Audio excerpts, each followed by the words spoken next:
Bonsoir à tous, j'espère que vous allez bien aujourd'hui. Alors, grosse journée pour moi. Rien à voir avec le discours de notre président, je vous rassure tout de suite. Ça fait bien longtemps que la politique ne me touche plus. Mais il y a des jours comme ça où les... comment dire? Les galères se suivent les unes derrière les autres. Voilà, aujourd'hui c'était une de ces journées, donc je suis bien content de vous rejoindre ce soir.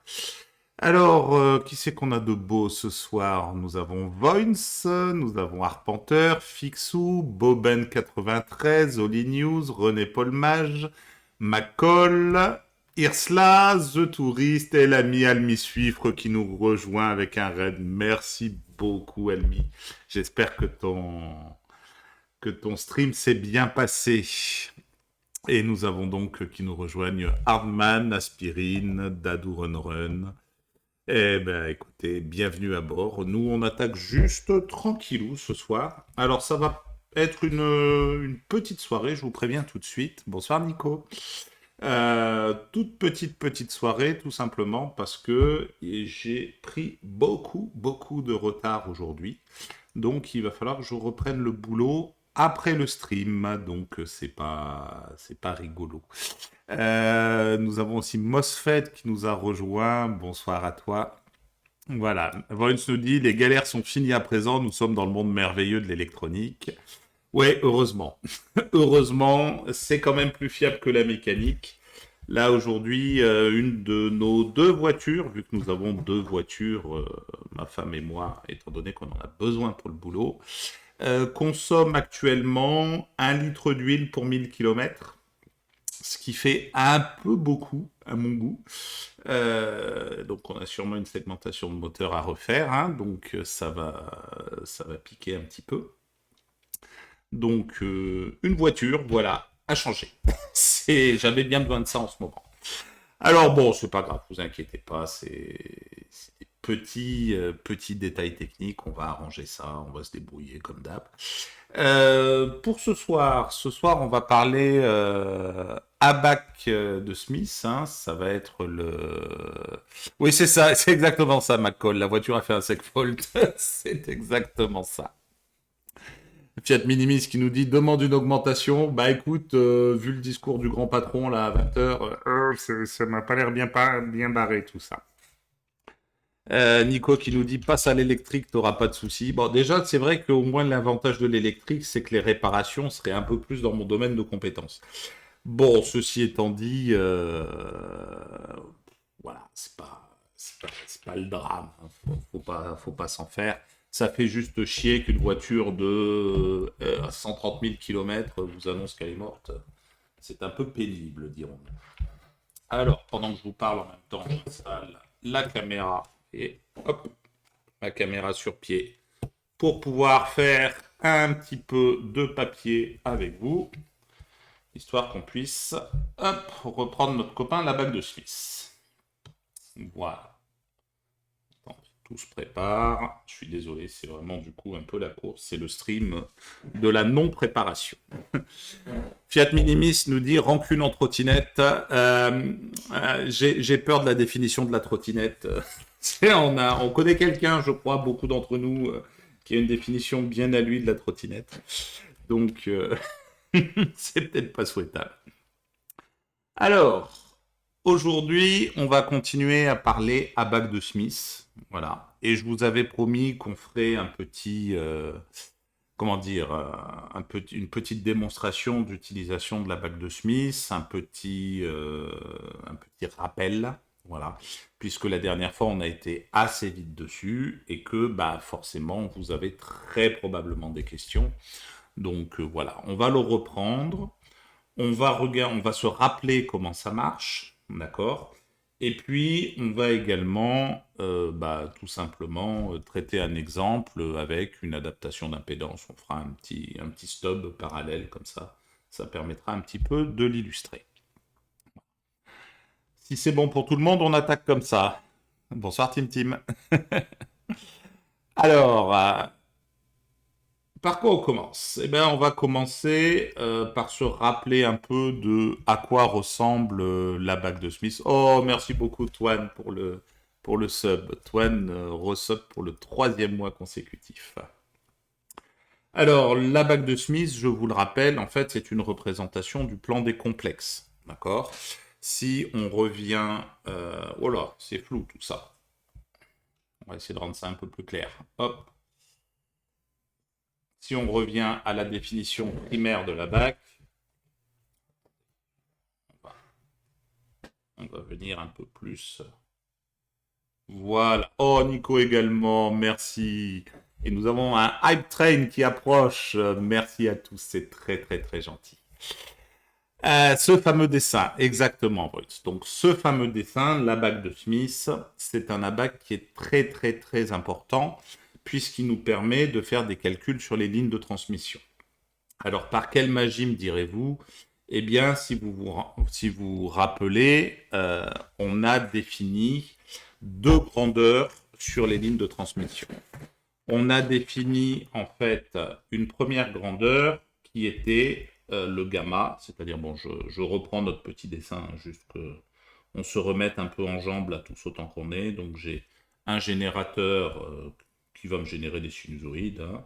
Donc, mon générateur, je vais supposer qu'il n'est pas parfait, mais ça c'est plus par habitude que par utilité réelle ici. Donc on va supposer qu'il a une petite impédance de sortie, très souvent choisie à 50 ohms. Voilà.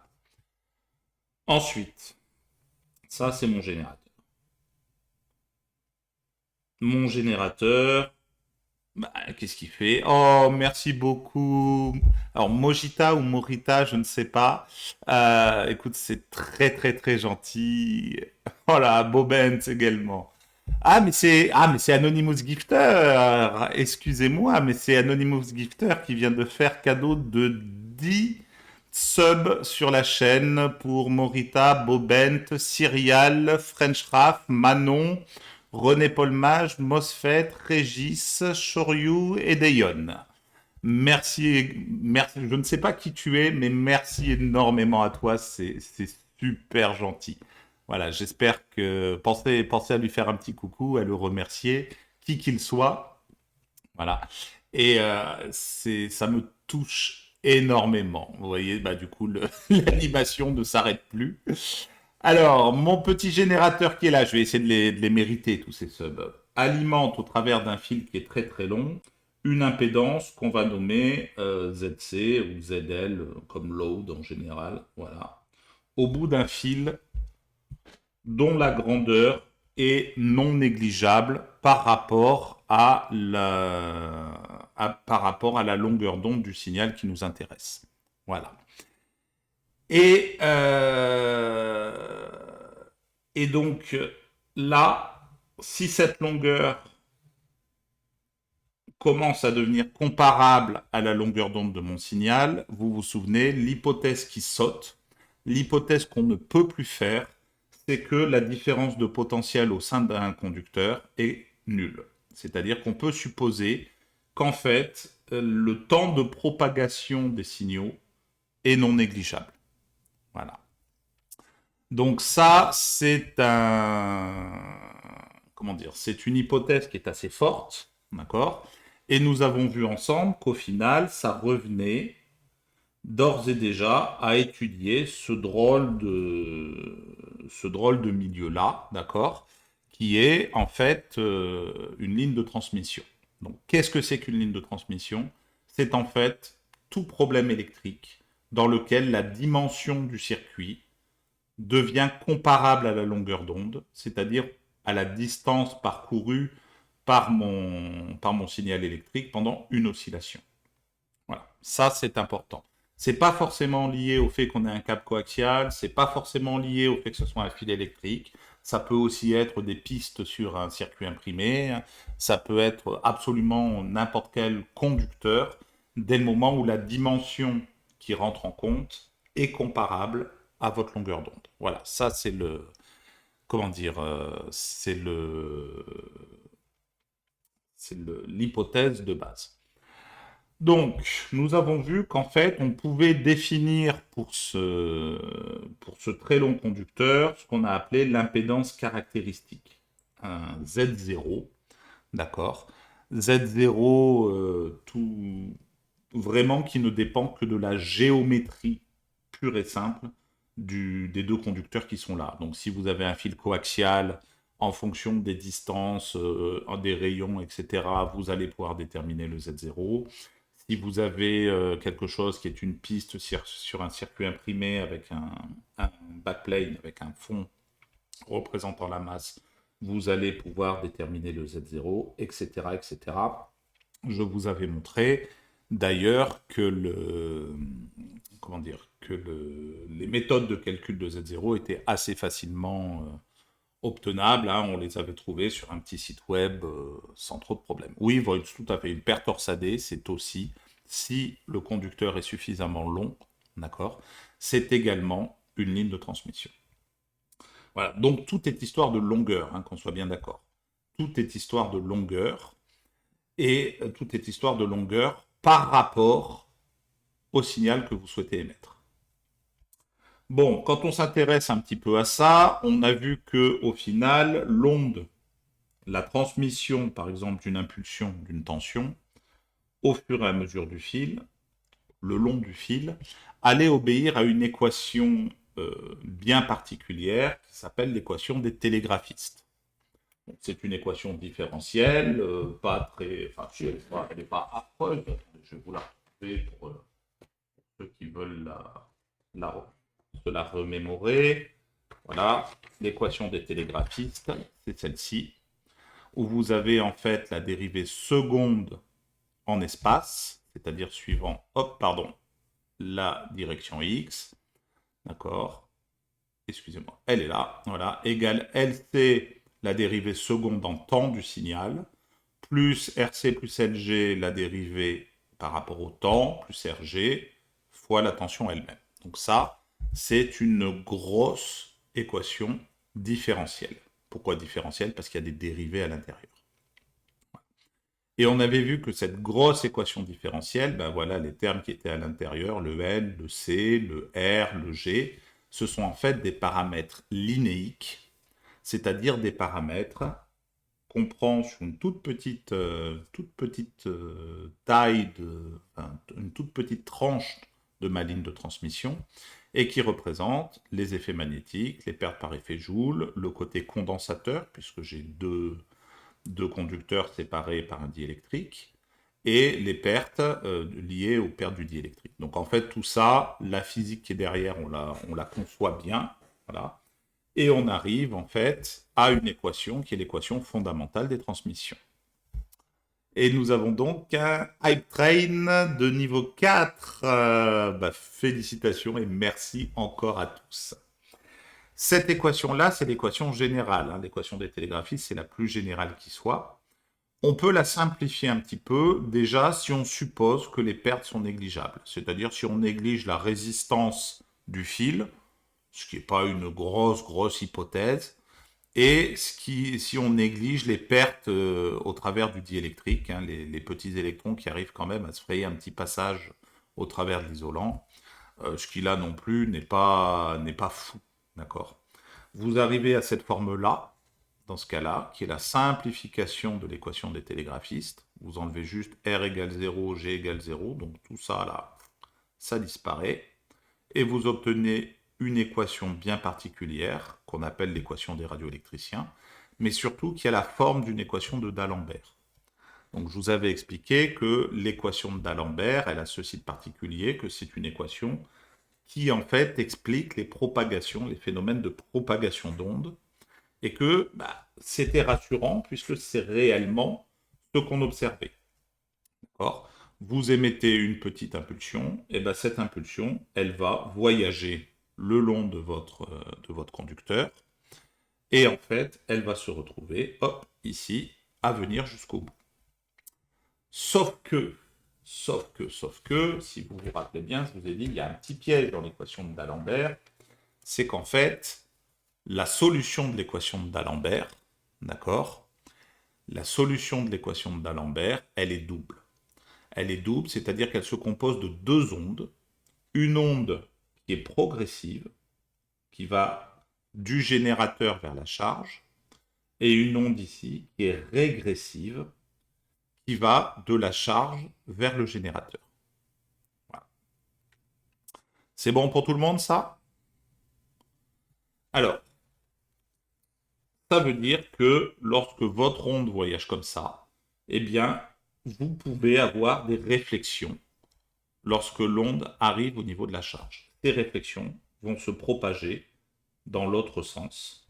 Il faudrait une petite couleur. Voilà.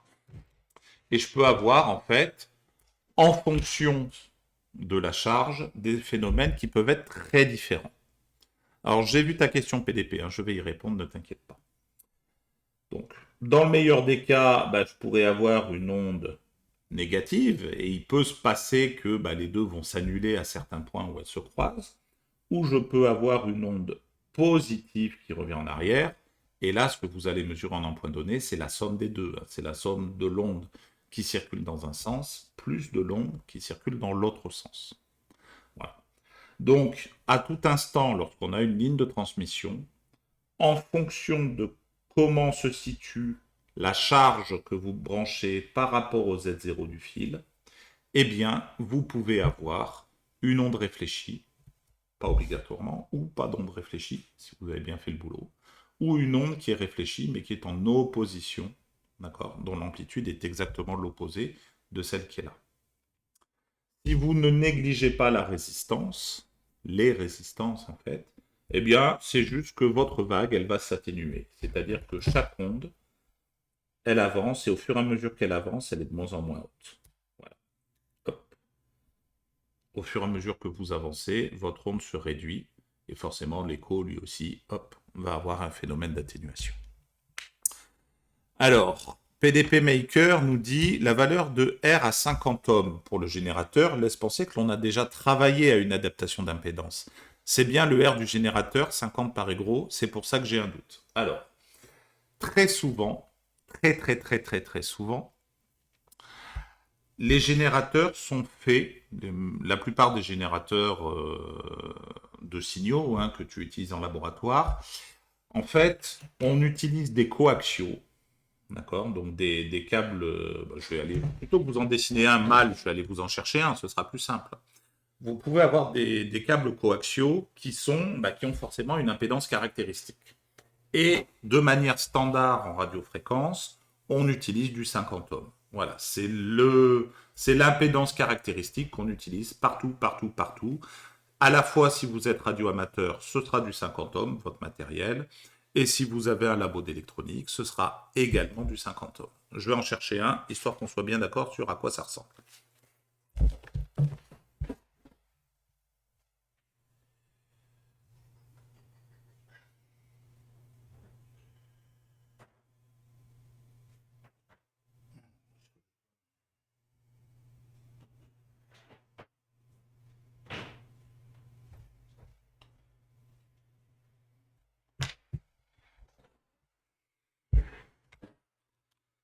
Voilà, donc c'est... Comment dire? Ces cordons-là, très standard, vous en avez tout plein des comme ça, ce sont des cordons à 50 ohms. Donc ce ne sont pas les mêmes que vous utilisez pour la télé, parce que pour la télévision, il y a un choix technique différent qui a été fait, c'est-à-dire qu'en télévision, on travaille en 75 ohms. Donc, du coup, ça marche pas. Vous ne pouvez pas utiliser votre cordon télé pour vos instruments de labo. Si on a un cordon dont l'amplitude est de 50 ohms, dont l'impédance caractéristique est de 50 ohms, eh bien, si vous n'avez pas un générateur qui lui-même a une impédance de sortie de 50 ohms, eh bien, à l'entrée de votre câble ici, vous pouvez avoir des échos, ou vous pouvez avoir des phénomènes non souhaités.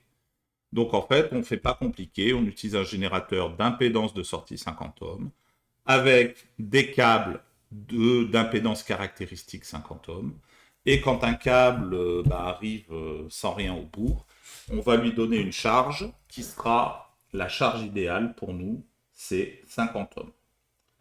Pourquoi ça? Eh bien, parce qu'en fait, si vous avez comme charge ici exactement la même valeur que l'impédance caractéristique de votre câble, eh bien, tout simplement, vous n'aurez pas d'écho. C'est bon pour tout le monde, ces petits rappels-là? Vous n'hésitez pas, hein, vous posez des questions s'il y en a. On est là pour ça.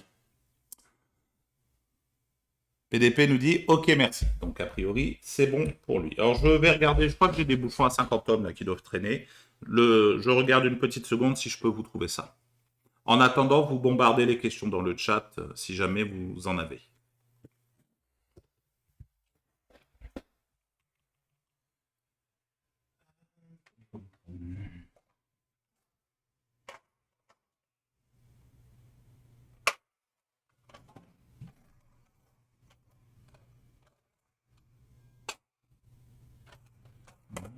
Voilà.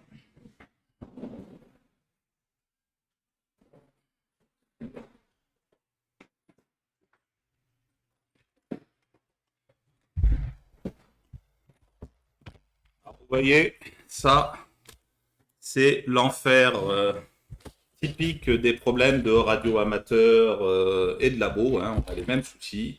C'est qu'il existe 50 milliards de formats et vous avez en général les petits adaptateurs pour tous les formats. Bon, voilà, vous voyez.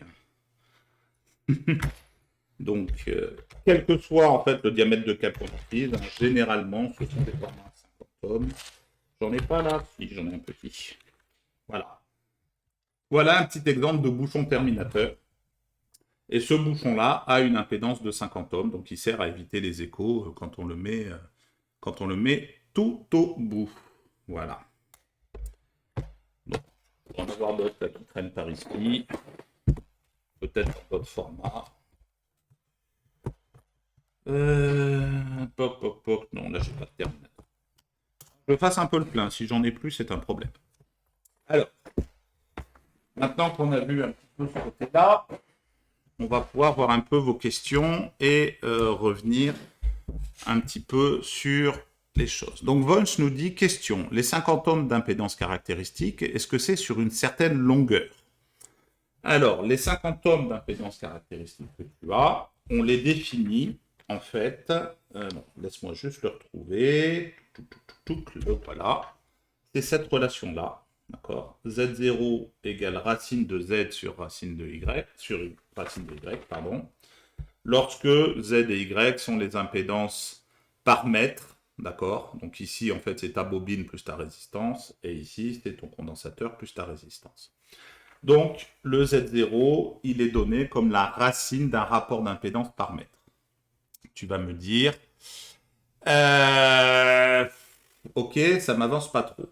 En fait, très pratiquement, c'est une valeur qui ne dépend pas de la longueur de fil que tu utilises, qui est plutôt caractéristique de la géométrie de tes fils. Si tu veux, tu peux te dire que c'est l'impédance d'un fil de longueur infinie avec cette géométrie-là. Voilà, ça reviendrait à ça.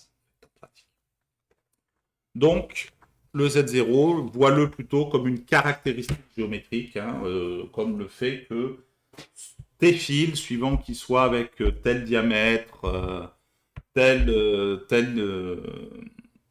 diamètre extérieur, tel diamètre intérieur, telle largeur de diélectrique, tout ça, c'est ça qui va faire l'impédance caractéristique de ton fil. Donc, voilà.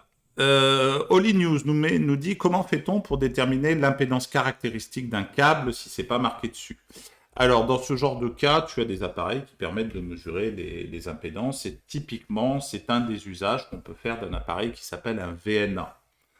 VNA, c'est un analyseur vectoriel de réseau, Vector Network Analyzer, et c'est un appareil qui sert normalement plutôt à caractériser ce qu'on appelle des quadripoles, c'est-à-dire des interfaces en fait ayant deux côtés.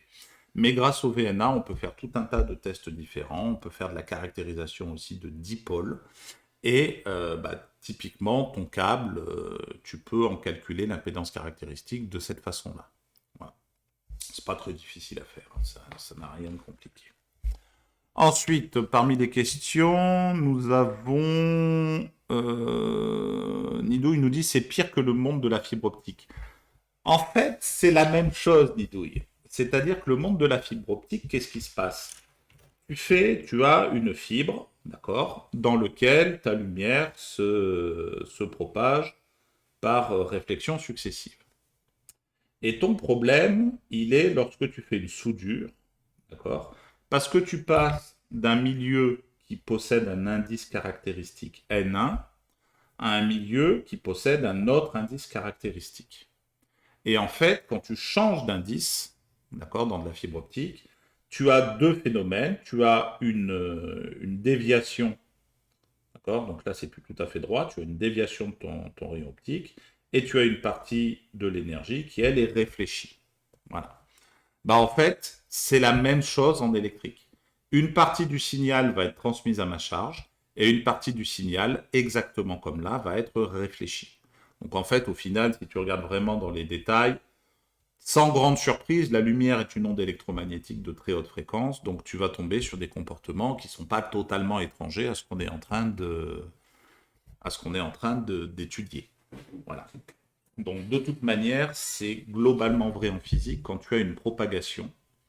D'accord. Tu as quelque chose qui est propre à ton milieu de propagation. Alors, dans le cadre des fibres optiques, c'est l'indice optique. Dans le cadre de nos fils à nous, c'est l'impédance caractéristique. Et c'est lorsque tu passes d'un milieu à un autre avec des caractéristiques très différentes que se crée un écho. Et ici, que se crée une onde réfléchie. Donc, on est exactement dans les mêmes phénomènes physiques. Si tu prends la transmission vocale, si tu écoutes ma voix et que ma voix rebondit sur un mur et te revient, c'est principalement parce que l'indice de propagation de ma voix dans l'air n'est pas du tout la même que l'indice de propagation de ma voix dans le mur. Et comme tu changes de milieu violemment, eh bien une partie de l'énergie t'est renvoyée dans la tête. Voilà, c'est de la physique en fait, hein, tout bêtement. Voilà un petit peu pour les réponses. H9 nous dit full BNC et fuck le reste. The Tourist répond you never go full BNC. En fait, on aimerait bien faire du full BNC, on en fait le plus possible, mais si on est un peu, comment dire, si on est un petit peu réaliste, très pratiquement, tu vas en BNC d'une carte à l'autre. Mais au sein de la carte, la transmission, elle est généralement sur du circuit imprimé. Donc tu peux jamais être BNC de A à Z, en fait, à notre grand désespoir. Voilà. Voice nous dit, donc si je fais un câble moi-même avec deux fils et une gaine thermo, il faut l'appareil. Oui, Voice, sinon tu as très peu de chances de tomber sur le bon Z0. En fait, il faut déjà que tu fasses les calculs pour savoir à quelle distance tu mets tes fils, etc. etc. Et ensuite, même en ayant essayé de le réaliser le plus propre possible, eh bien, tu vérifies en général avec le VNA que tu n'es pas tombé complètement à côté, quoi. Macol nous dit ok, donc le ohmmètre pour l'impédance caractéristique, c'est le VNA. Tout à fait, on peut dire ça comme ça. Je pense que c'est une approximation pédagogique. Voilà. Letteralus nous dit quoi? C'est pas des lutins qui courent dans le câble? Je comprends plus rien, moi. Ah, c'est un peu des lutins, mais c'est des lutins qui se prennent des murs et qui reviennent en arrière. Voilà, on va le dire comme ça. PDP Maker nous dit donc, dans un PCB, si la sortie rapide d'un IC attaque une résistance de 50 ohms, puis une piste de 50 ohms pour finir vers la rentrée haute impédance, il y aura réflexion car la charge n'est pas adaptée. Eh ben oui, en fait, si tu es, comment dire, si tu es sur, alors je prends n'importe quoi, un circuit intégré, d'accord, que ton circuit intégré, il attaque une piste. Voilà, une piste avec bien entendu la connexion au ground derrière, un plan, etc. Ici, tu as une impédance de sortie. Si ton circuit intégré, il est pour une impédance de sortie de 50 ohms, ça veut dire que quand tu designes ta piste, d'accord, jusque là où elle doit aller, tu vas sélectionner dans ton QCAD la volonté, tu vas lui dire je veux que cette piste-là ait une impédance caractéristique de 50 ohms. Donc il va te sélectionner la largeur de piste en fonction du diélectrique que tu as choisi, de l'épaisseur d'isolant, etc., en fonction des caractéristiques du circuit imprimé que tu es en train de faire. Donc tu vas dire, je veux 50 ohms d'impédance caractéristique. Derrière ça, tu attaques un connecteur. Donc en général, ça va être par exemple un connecteur BNC. Lui, on le choisit aussi de façon à ce qu'il ait 50 ohms. Ça, c'est trivial, ils sont tous à 50 ohms. Bon, si derrière ça, tu attaques là aussi un câble, par exemple, un câble coaxial d'impédance 50 ohms, et que tu arrives sur un appareil dont tu as une entrée haute impédance. C'est-à-dire que tu as une impédance d'entrée ici qui est infinie. Et bien en fait, c'est comme si tu avais un circuit ouvert. Donc, ton onde, elle va correctement se déplacer dans tous ces éléments-là, quasiment, enfin, sans réflexion si tout le monde est bien à 50 ohms. Mais ici, tout va se passer comme si elle avait un circuit ouvert. Et tu vas te prendre un retour qui est maximal. Voilà. Donc ça, c'est le cas où justement, c'est un peu embêtant. Voilà.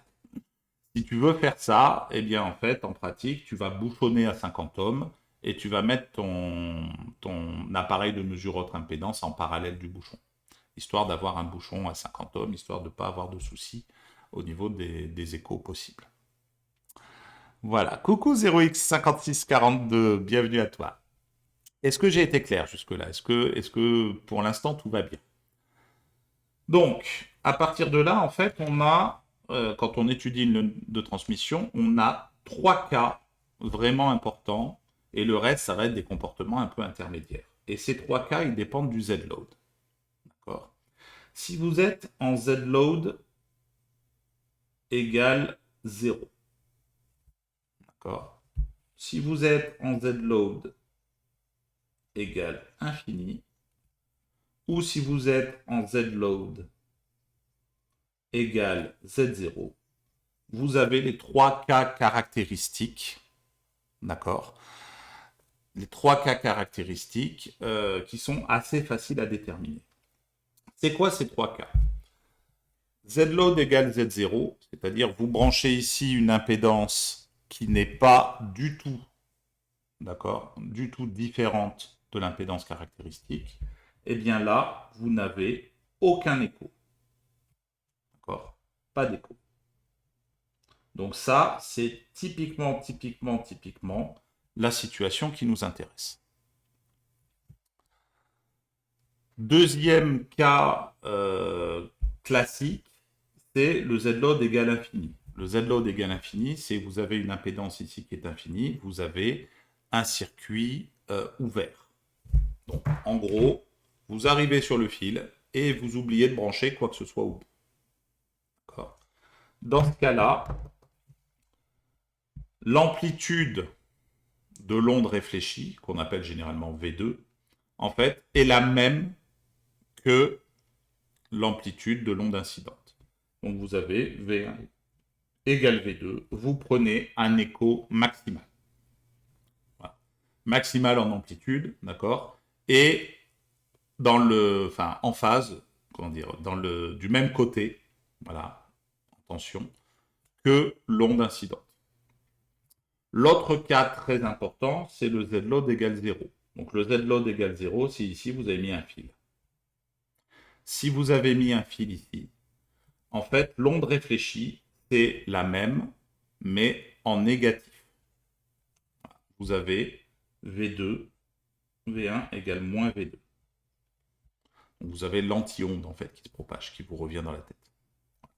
Dans ces deux cas-là, ce qui va compter, c'est la norme, la valeur absolue, d'accord, de l'onde réfléchie. Donc dans ces deux cas-là, vous avez beaucoup d'écho. Dans ce cas-là, vous n'en avez absolument pas. Est-ce que c'est bon pour l'instant? C'est expliqué avec des mots. Voilà, j'ai essayé de ne pas mettre d'équation, juste pour vous emmener à ces trois concepts-là. Almi-Suifre nous dit, ça se comprend bien si on considère que l'âme du coax est une antenne et qu'autour la tresse est aussi une antenne. Les deux ont la même longueur d'onde. En plus, elles sont proches. Alors, c'est vrai, Almi. Enfin, toi ou moi, je pense qu'on le comprend bien comme ça. Par contre, je pense que les gens qui ne sont pas forcément habitués à raisonner avec des antennes ou qui n'ont pas la formation de radio amateur au départ, c'est pas forcément hyper intuitif. Donc, voilà déjà pour les cas caractéristiques. Autre chose, d'accord, imaginons que je génère toujours la même sinusoïde. Donc ici, je vais avoir une onde qui se propage comme ça. Je vais prendre un autre bout de papier. Voilà, donc je génère non plus une impulsion, mais toujours la même sinusoïde.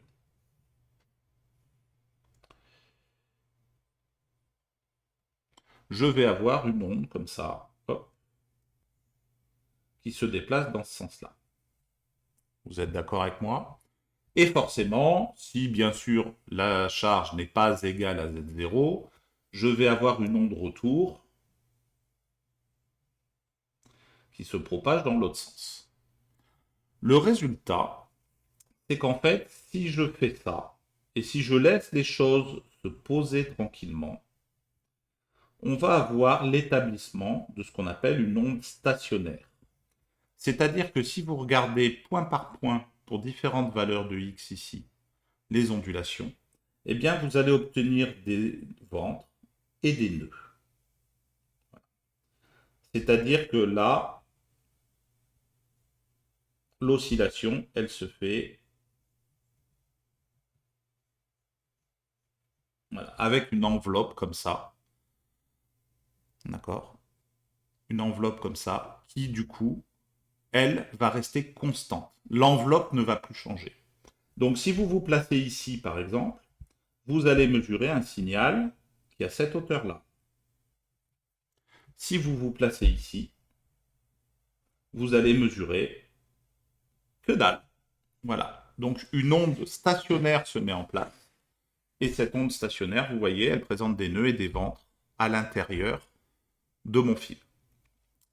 Nico nous dit, est-ce que Lateralus nous dit, est-ce que ça peut déphaser? Il peut y avoir du déphasage entre l'onde incidente et l'onde retour. Tout à fait, c'est tout à fait possible. Voilà. Et c'est justement ce déphasage qui fait que vous allez avoir une composition qui peut être un peu bizarre. C'est bon pour tout le monde, ça? Cette notion d'onde stationnaire. Vous vous souvenez, la dernière fois, je vous avais montré une vidéo d'une piscine. Et je vous avais dit, vous avez vu, quand on a l'onde qui s'établit, on voit les vagues se propager, puis on voit l'onde retour commencer à se mettre en place, et à un moment, tout devient en rythme. Voilà. Tout bouge en rythme. Et bien, c'est l'établissement, comme ça, d'une onde qu'on appelle stationnaire. C'est-à-dire que vous avez réellement quelque chose qui se met en place, qui dépend toujours du temps, hein, vu que j'ai des oscillations, mais dont l'amplitude dépend purement de votre position en espace. Cette enveloppe-là, elle ne se déplace pas. C'est quelque chose qui va se mettre en place, tout simplement. Nico nous dit, tiens, si tu veux, tu peux la visiter ce mois-ci. Ah, bah écoute, c'est intéressant. Malheureusement, le problème, c'est que je suis pas beaucoup là ce mois-ci. Justement, j'en profite, hein, j'ai oublié de vous en parler. J'en ai parlé un petit peu hier. Je décolle jeudi pour la Guyane. Donc je pars filer des cours à l'IUT de Kourou, en fait, qui sont des vieux amis depuis très très longtemps. Et donc, en fait, bah, je serai absent du coup jeudi, vendredi, puis toute une semaine, et je rentre le 2 mai. Donc, il y aura une petite pause. Voilà, j'en suis désolé. Il y aura au moins 3 streams qui vont sauter, peut-être 4. Tout simplement parce que je suis pas là. Et depuis la Guyane, c'est un peu compliqué d'être sûr de pouvoir streamer. Alors, non pas parce que la bande passante ne le permet pas. La Guyane, c'est civilisé, ça va, il n'y a pas de souci. Le problème principal, c'est le décalage horaire. C'est-à-dire que aux heures où je stream ici, eh ben, avec les 5 heures de décalage horaire, je serai en cours, en fait. Voilà, et aux heures où je pourrais me libérer le soir, bah, pour vous, il sera 3 heures du matin, quoi. Donc voilà. Et puis il y a le ROM aussi, tu as raison, Lateral. C'est une bonne raison qui rend les streams compliqués.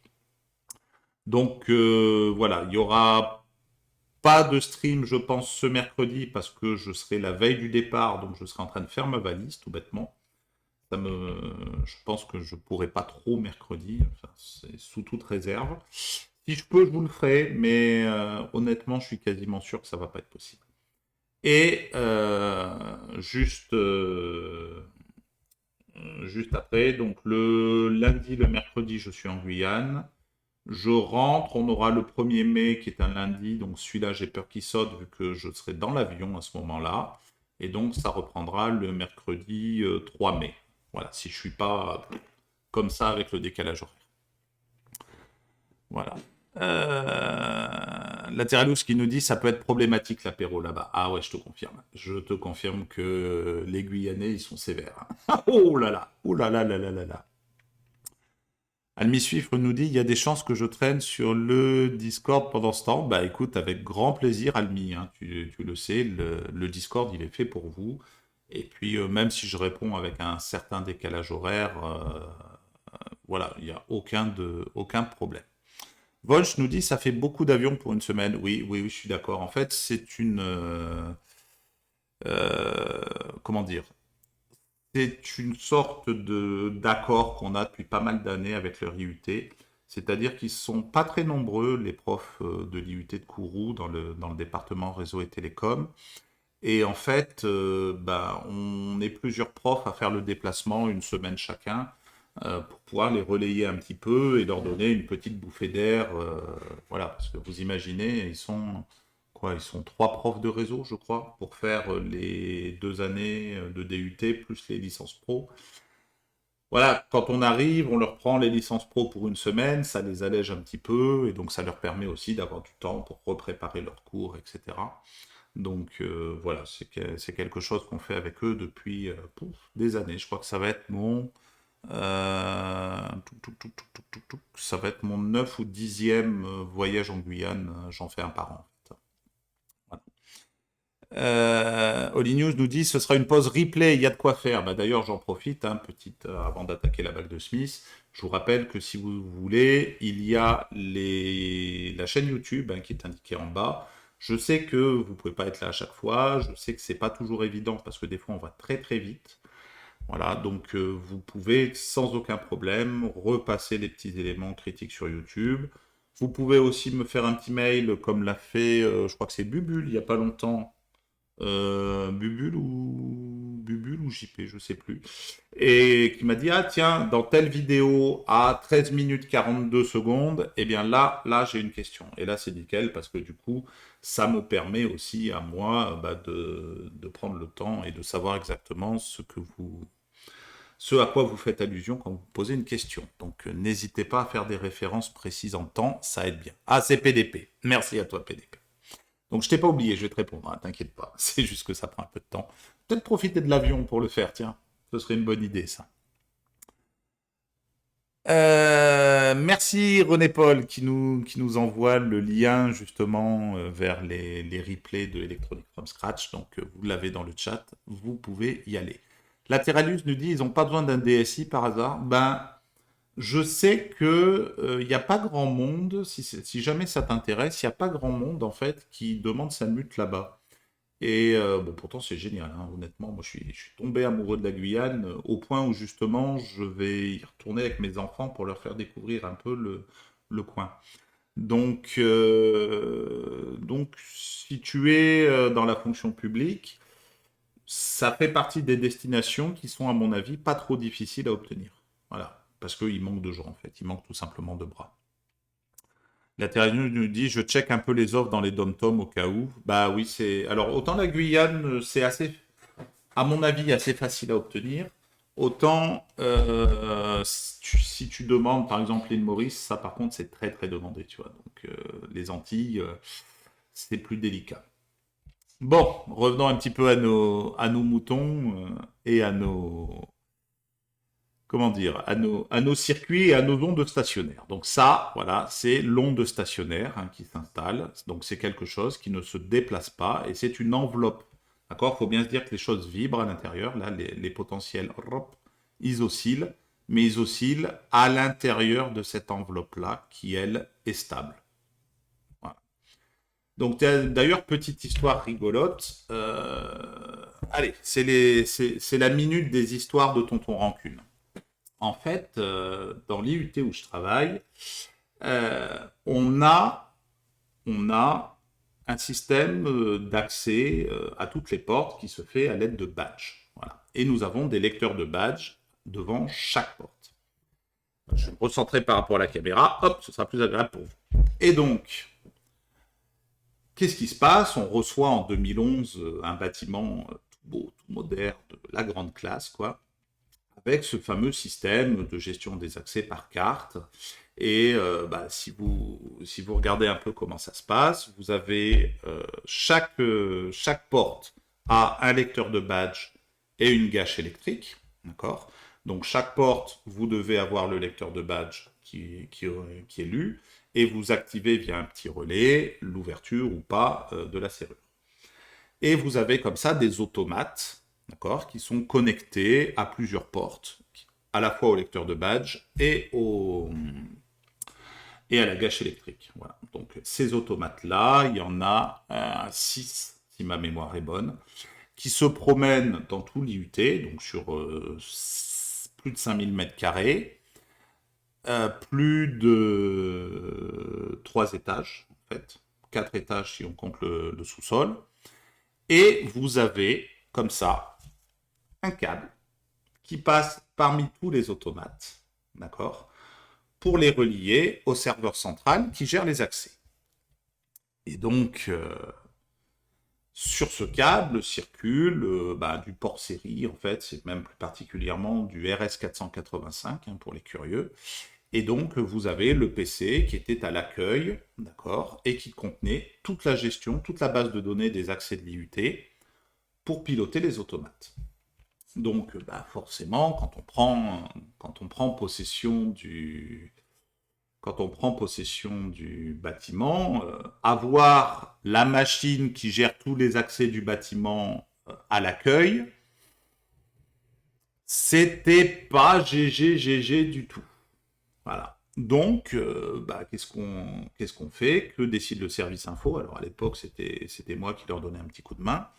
On décide tout simplement de déplacer le serveur d'accès pour qu'il aille rejoindre ses copains 2 étages plus haut dans la baie des serveurs. Donc, on démonte les faux plafonds, on regarde les fils, et on trouve des tourons complets de fils, des dizaines de mètres enroulés dans le faux plafond. Bon, ok, pourquoi pas. Tant mieux, on avait besoin de nous pour déplacer le serveur, donc ça nous va très bien.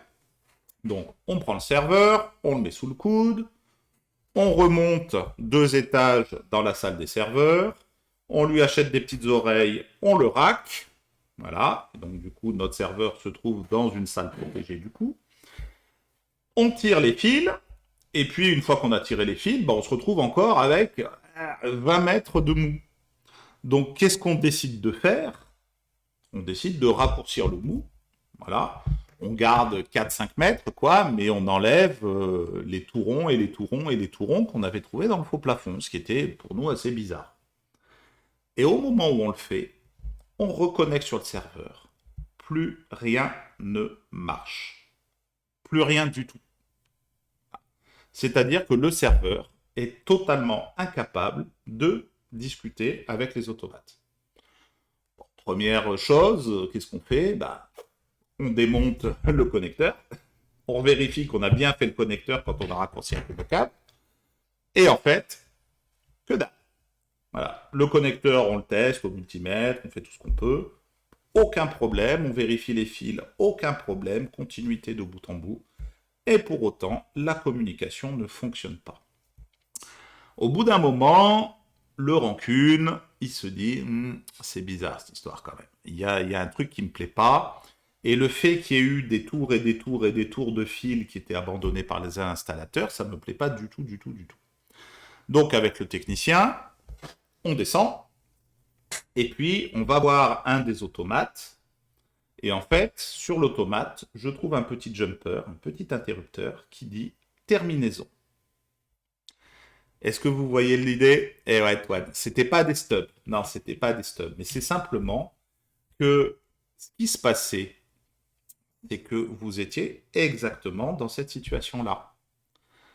Si vous ne mettiez pas le petit jumper, il n'y avait pas la terminaison à 50 ohms correcte qui était là. Et donc, je ne sais pas quelle était à ce moment-là l'impédance du truc, mais vous aviez une onde stationnaire qui se mettait en place avec des nœuds et des ventres. Et donc, oui, je ne sais plus si c'est 50 ohms. C'est bien possible que ce soit 120, Nico, hein, sur du RS485. Je t'avoue, je ne sais plus. Et donc, en fait, les gars, qu'est-ce qu'ils avaient fait? N'ayant pas trop conscience qu'il fallait juste activer le petit réglage pour avoir la terminaison, en fait, vous le faites uniquement sur l'automate qui est au bout de la chaîne, hein, eh bien, ils avaient simplement pris des mètres et des mètres de fil, et en fait, ils découpaient, ils testaient, ils découpaient, ils testaient, jusqu'à obtenir, par coup de bol, un endroit où le signal était suffisamment valable. Voilà. Et là, hop, ça marchait.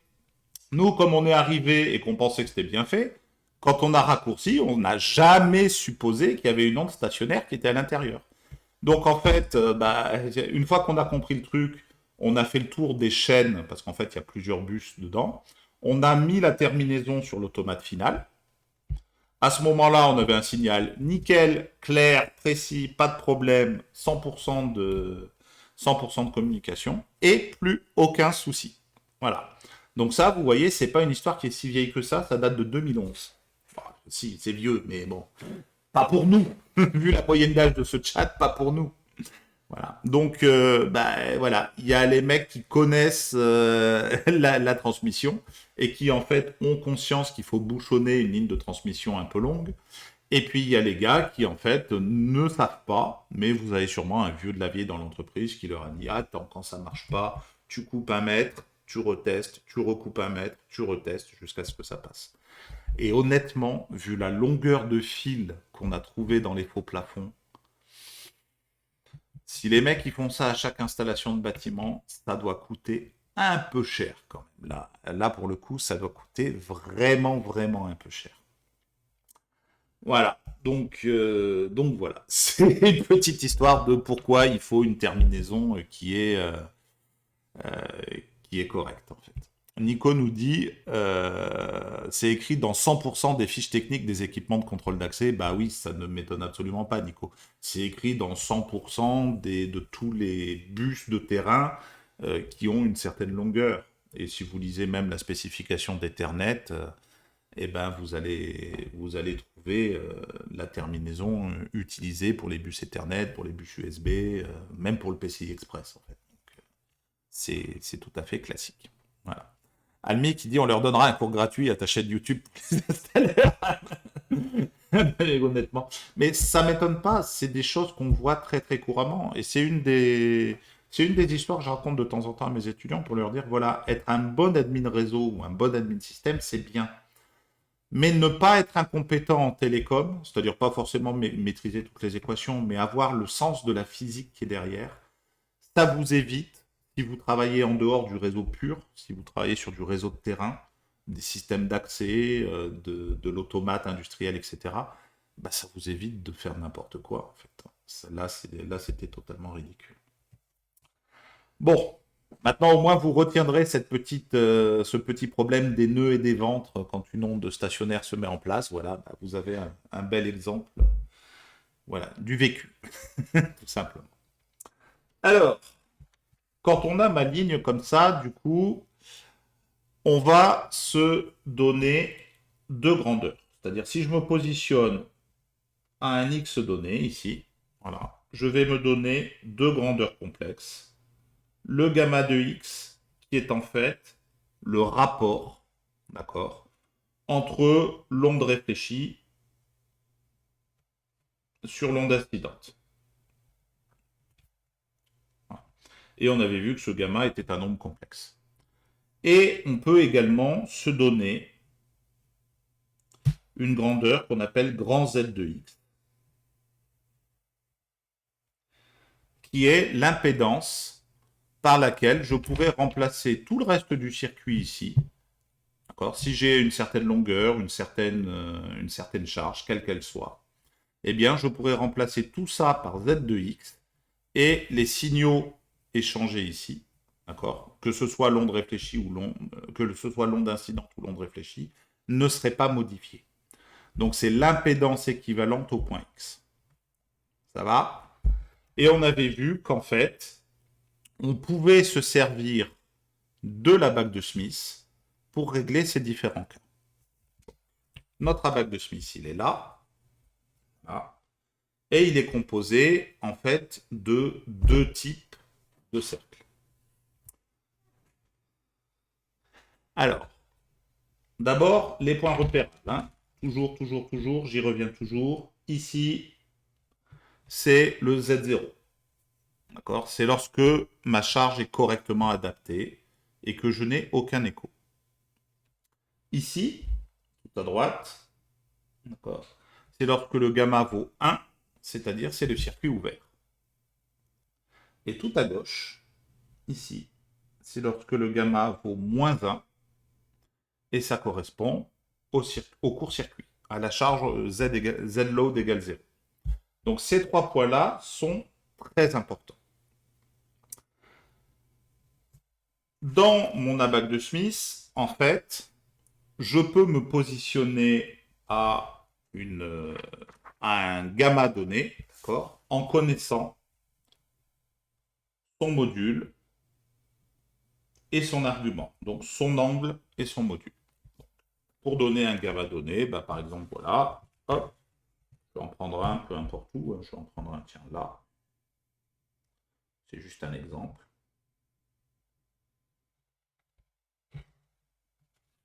Voilà. Eh bien, en fait, la longueur ici du segment, c'est le ρ. Et l'angle formé ici, c'est le θ. Donc, si je vous donne un gamma donné, un coefficient de réflexion, puisque c'est son petit nom donné, en un point quelconque, vous pouvez le positionner dans le plan complexe. Ça va pour l'instant? Ça va pour tout le monde? Ouais? Alors, pour vous faciliter un petit peu la vie, si vous zoomez un petit peu, voilà, vous voyez qu'ici j'ai différentes échelles. J'en ai deux dont je vais parler un petit peu plus tard, mais la troisième qui est ici, c'est un rapporteur. Donc pour mesurer le θ, vous vous placez au bon endroit, au bon angle, vous tirez la droite et vous avez directement le bon angle par rapport au zéro qui est là. Voilà. Donc, hop, je vais le surligner, ce sera peut-être plus facile à voir. Quand vous faites la mesure ici, vous avez une échelle ici qui vous permet de mesurer vos angles. Ça va jusque-là? Bon. Maintenant, comment je passe du gamma au Z? Eh bien, en fait, je vais me servir des deux familles de courbes qui forment mon abaque de Smith. Si vous regardez un abaque de Smith, vous allez voir qu'il y a des cercles ici concentriques.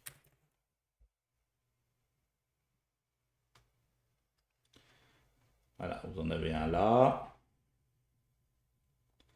Vous en avez un autre là. Vous en avez d'autres comme ça, et vous en avez bien entendu des plus grands. Jusqu'au plus grand ici, bien entendu, qui est là.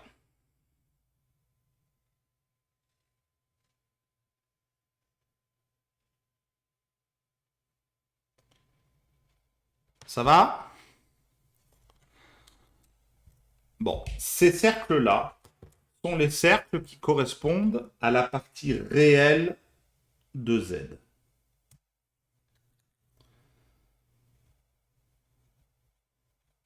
D'accord? La partie réelle de Z, c'est-à-dire à la partie résistive. D'accord? Ici, c'est le cercle pour la partie résistive de 1. D'accord? Tout ce qui est résistance plus grand que 1 se retrouve de ce côté-là, là, dans ce cercle-là. Voilà. Vous voyez, donc la résistance égale 1, elle passe très exactement par notre Z0. Et tout ce qui est plus petit en résistance se retrouve là-dedans. Ça va pour la première partie, donc c'est la partie réelle du Z correspondant. Alors, je vous rappelle que c'est petit z. Donc, en fait, on normalise tout par z0, histoire de ne pas s'embêter. PDP Maker nous dit, mais la résistance, c'est la ligne horizontale, non? Alors, attention. Attention, attention, attention. Je te parle du Z, pas du gamma, PDP. D'accord? Pour le gamma, je suis complètement d'accord avec toi. La partie réelle du gamma, c'est cet axe-là. Mais tu as un lien entre gamma et Z, tu te souviens, 1 moins Z sur 1 plus Z. Voilà. Donc si tu t'intéresses à la partie réelle du Z, c'est ces cercles ici que tu as de partout. C'est pour ça que pour lire, maintenant que j'ai placé mon gamma, pour connaître quel est le Z qui lui correspond, d'accord, eh bien, je vais suivre le cercle résistif, ici, et je vais aller lire. Voilà, ici, vous voyez, j'ai une partie réelle de 0,5. Ça va? Et maintenant, les parties imaginaires. Les parties imaginaires de mon Z, en fait, ce sont ces courbes-là.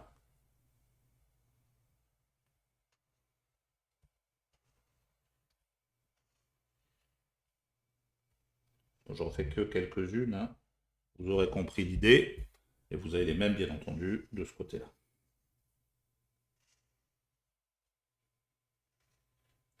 Donc là, ce sont, si je suis une certaine valeur, il me suffit de suivre comme ça. Donc, pour obtenir la partie imaginaire du Z correspondant à ce point-là, je suis la courbe dans ce sens-là. Voilà. Et vous avez une échelle ici qui vous l'indique. C'est bon? Donc là, je suis à peu près à 0,04, quoi. Voilà. Donc, première utilité de la bague de Smith, c'est le passage du gamma sous la forme ρ exponentielle iθ au petit z sous la forme a plus bj. Je vais mettre un j plutôt qu'un i, ce sera plus clair. Voilà. Donc ça, c'est la première utilité de la bague de Smith. C'est la première construction qu'il faut savoir faire. Voilà. Donc exactement, on est à 0,5 plus 0,4j pour le z. Voilà. Donc ici, vous pouvez écrire, ça, c'est le gamma. D'accord?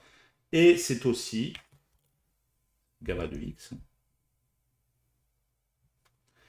Et c'est aussi le z de x qui vaut 0,4, 0,5, pardon, plus 0,4j. Voilà. Donc là, ça, c'est la première opération qu'il faut à tout prix savoir faire avec. Pas trop compliqué, hein, l'opération. Bon, donc premier truc sympa, ça nous permet de simplifier les calculs de... comment dire, excusez-moi, de passage de gamma à z. Plus 0,5 ou moins 0,5 d'ailleurs, parce qu'on va vers la gauche. Alors ça, non, on verra après, justement, les histoires d'aller vers la gauche, d'aller vers la droite, etc. Ça va être l'exercice suivant. Déjà, il faut juste savoir faire cette lecture-là de la BAC. Elle n'est pas très compliquée. Voilà.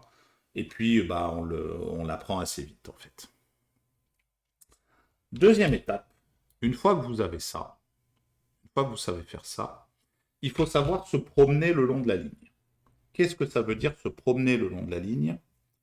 Eh bien, hop, mon brouillon. Si j'ai mon générateur, d'accord, avec sa petite résistance de 50 ohms, ma longue ligne de transmission et ma charge, voilà, et que vous êtes capable de donner le gamma x en un point donné, voilà, vous calculez le gamma x à ce point-là, Donc, on a vu que si vous connaissez le gamma, vous connaissez le z. Hein, il suffit, décidément. Il suffit simplement de lire la BAC.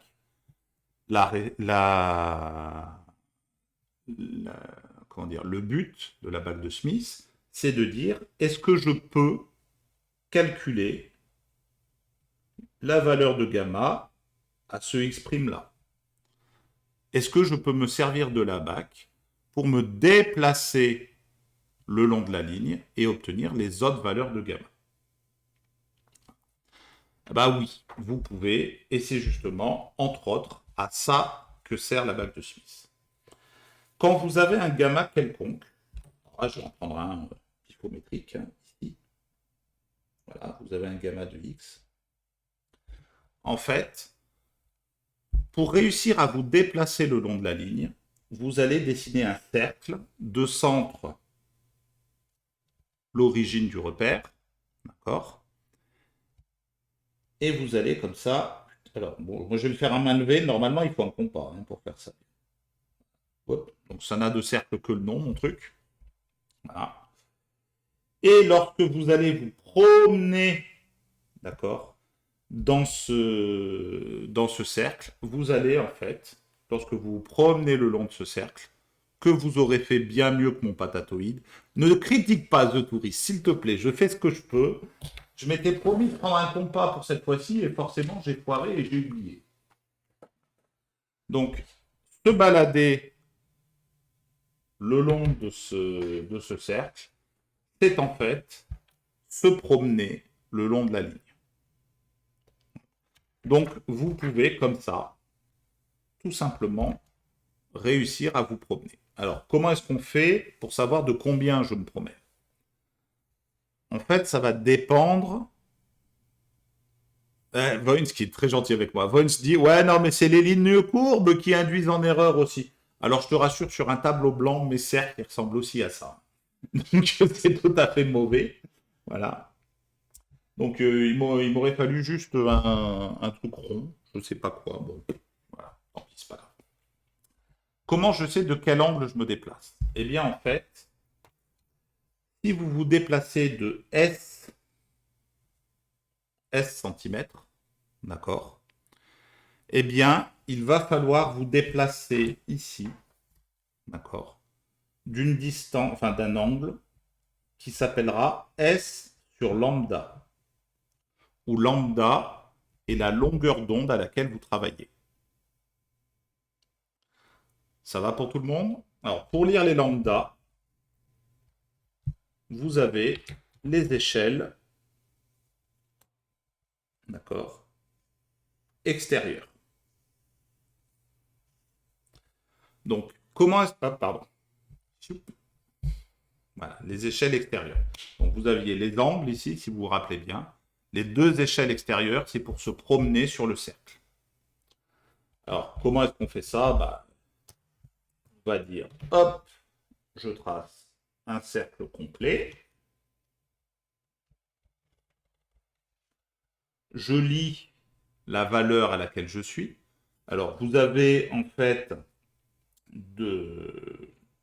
comment dire, si vous vous déplacez vers la source, vous vous déplacez vers le générateur, vous prenez l'extérieur et vous vous déplacez dans ce sens-là.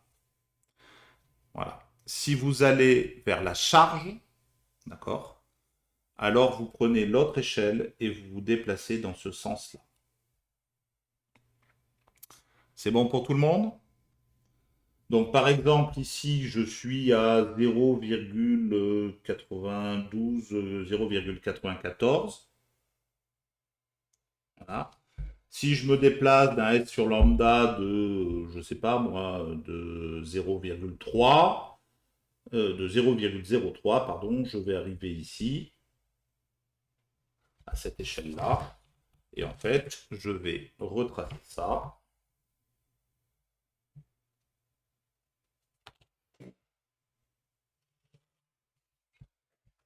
Donc ici, je me suis déplacé de 0,94 à la nouvelle unité, pardon, en me déplaçant dans ce sens-là de S sur lambda. Donc ça suppose que pour se déplacer le long de la ligne, vous devez connaître votre fréquence de travail pour connaître le lambda. Et vous savez que vous êtes en fait ici, voilà, sur le cercle, à un angle un peu plus lointain. Est-ce que ça va pour tout le monde, ça? Alors, attendez, je reprends les questions dans l'ordre, parce qu'on en a quand même pas mal.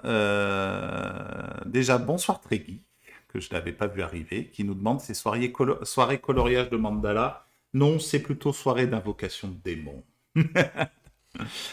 The Tourist qui critique mon cercle. Non mais oh. Voilà. PDP qui nous dit le gars qui a pensé à faire cet abac a dû fumer des trucs bizarres. Bah oui, je sais pas à quoi il carburait Smith, mais en tout cas c'est absolument génial comme outil. Voins qui nous dit comment est-ce qu'on connaît la longueur d'onde de notre signal. Ça c'est une très très bonne question, Voins. La définition de la longueur d'onde, d'accord, c'est en fait la distance parcourue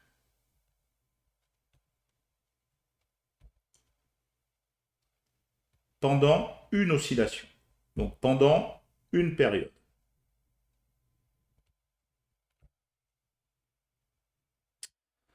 Les ondes électromagnétiques, elles se déplacent à la vitesse de c, voilà, qui vaut en fait 300 000 km, donc 3 10 puissance 8 mètres par seconde. D'accord. Du coup, lambda, c'est je vais à la vitesse c pendant une période. Attention, c'est bien un t, hein, c'est pas un gamma, c'est la période. Oui, tout à fait, mais c, c'est la célérité de la lumière. La période, c'est 1 sur la fréquence. Donc, si tu préfères, c'est aussi c sur f, où f est la fréquence de ton signal. Donc, si par exemple, c'est une onde, enfin, c'est un signal autour des 200 MHz que tu cherches à transmettre, eh bien, tu vas prendre f égale 200 MHz. Voilà. Si tu veux un signal à, je dis n'importe quoi, à 1500 Hz, eh bien, en fait, le f, il vaudra 1500. Donc, c'est ça qui te donne la longueur d'onde. C'est bon? Alors, Lateralus nous dit, mais je me demande un truc, c'est pas utilisé en audio pour les ondes sonores, il me semble avoir vu des schémas similaires, ou alors c'est justement pour la résistance des câbles audio.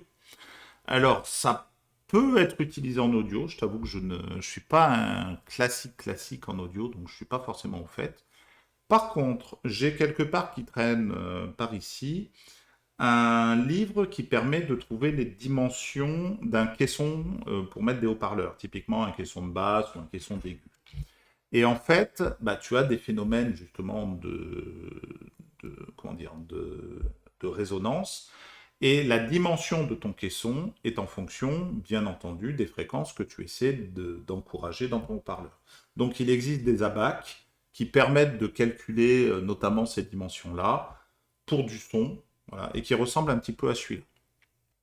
Donc je peux au moins te répondre ça, faute de pouvoir t'en dire beaucoup plus sur le sujet. Tréguy nous dit, Lateralus, tu as les diagrammes qui montrent la réactivité d'un micro en fonction de l'angle par rapport à l'axe qui ressemble, mais ça n'a rien à voir. Tout à fait, oui, ça existe aussi.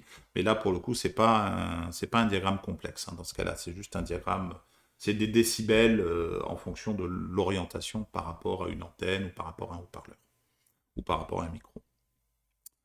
Voilà, Almi Suifre nous dit, Smith carburait certainement à la gifle. Oui, c'est une bonne manière d'apprendre.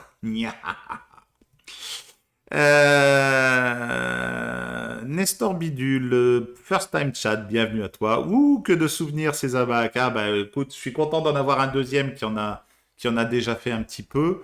Ça permettra un peu que tu corriges si à un moment je suis pas précis ou si je dis des bêtises. Parce que moi, c'est des trucs que j'ai pas manipulés depuis des années et des années. Voilà. Bon, alors, si on est tous bons à ce niveau-là, déjà, vous avez compris comment je peux me promener le long de la charge.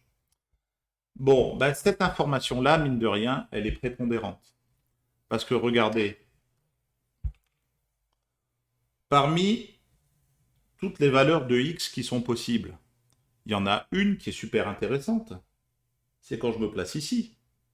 Parce que quand je me place ici, si j'ai une impédance ici de ZL, ben, l'impédance réduite petit z, c'est tout simplement ZL sur cette 0. Voilà. Quand je suis ici, par quelle impédance je peux remplacer le reste du circuit, par celle que j'ai mis au bout, en fait.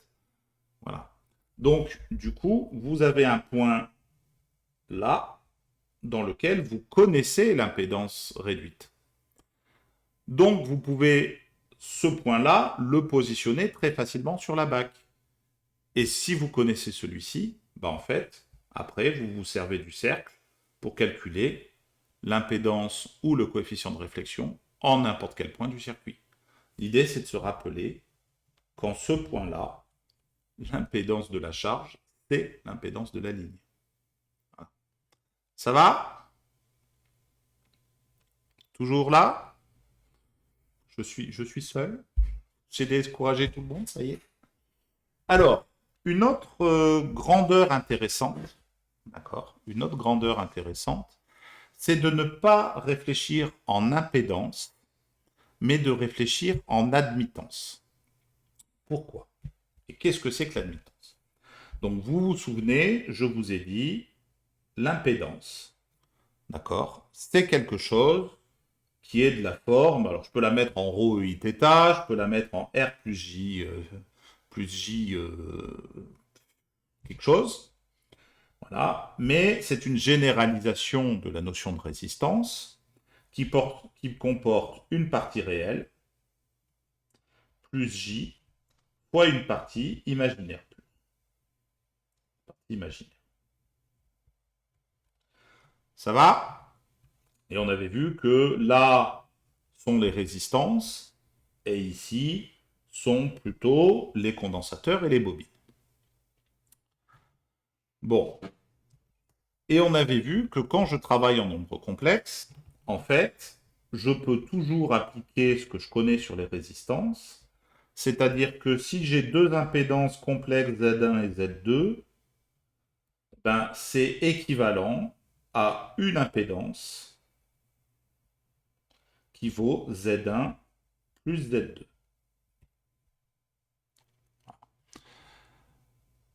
Et l'autre relation qui m'intéresse, c'est que si j'ai Z1 en parallèle avec Z2, d'accord, eh bien dans ce cas-là, j'ai 1 sur Z équivalent égale 1 sur Z1 plus 1 sur Z2. Tout le monde est bien à l'aise avec ces relations-là? Ça vous parle tous? Oui? Non? Ne se prononce pas? Alors en fait, cette relation-là, elle est super pratique, d'accord? Parce qu'elle est facile. Quand j'ai des circuits en série, j'ai pas trop de mal. Mais quand c'est des parallèles, c'est un peu plus la merde. Parce que là, 1 sur Z équivalent égale 1 sur Z1 plus 1 sur Z2, ça veut dire que Z équivalent, ça vaut Z1, Z2 sur Z1 plus Z2. C'est assez moyen à utiliser. Donc, on n'aime pas trop ça. Du coup, les physiciens, ils ont introduit un deuxième concept. Ici, vous avez ce qu'on appelle l'impédance. C'est Z. Les électroniciens ont introduit l'admittance. C'est quoi l'admittance? On la note traditionnellement Y, d'accord? Et en fait, c'est tout simplement 1 sur Z. On va me dire, ouais, bon, ok, ça n'a pas beaucoup d'intérêt, hein, parce que ton admittance, rancune, elle apporte rien du tout. Regardez, le gros intérêt, c'est que quand je suis en parallèle, d'accord? Quand je suis en parallèle, en fait, j'ai Y équivalent égale Y1 plus Y2, puisque chaque Y vaut 1 sur Z. Donc en fait, quand je travaille en série, ce sont les impédances qui s'ajoutent, mais quand je travaille en parallèle, je ferai mieux de travailler en admittance, parce que c'est plus facile. C'est bon? Oui, c'est la conductance complexe, si tu préfères, Triggy. On peut le dire comme ça. Bonsoir, French Rap. Bienvenue à toi. Bon, qu'est-ce qui va se passer? Dans beaucoup de montages, lorsque le Z que j'ai, la charge que j'ai, d'accord, ne correspond pas au Z0 qu'il me faut, eh bien, je vais chercher à rajouter quelque chose, une boîte noire là en parallèle, de façon à ce que tout ça, ça fasse Z0. Et je vais ajouter des choses en parallèle. Ça veut dire que je ferai mieux de réfléchir en admittance, ce sera plus facile. Il se trouve que le passage de l'impédance à l'admittance, il n'est pas du tout compliqué dans la bague de Smith. Troisième construction à connaître. Donc, première construction, c'était passer de gamma à Z, il suffisait de le lire. Deuxième construction, c'était de se promener le long de la ligne. On a vu que ça revenait à se promener le long du cercle. Troisième construction, l'admittance. Comment est-ce que je passe en admittance? Eh bien, si vous avez, alors j'en prends un ici par exemple, si vous avez ici un gamma et donc un Z associé, d'accord? Pour construire l'admittance, vous allez tout simplement prendre le symétrique par rapport à l'origine. Donc, hop, vous tracez ce cercle-là, vous prenez la même distance, donc ici j'ai, hop, allez, moi je le fais à Visto des nazes, hein. J'ai 2,7.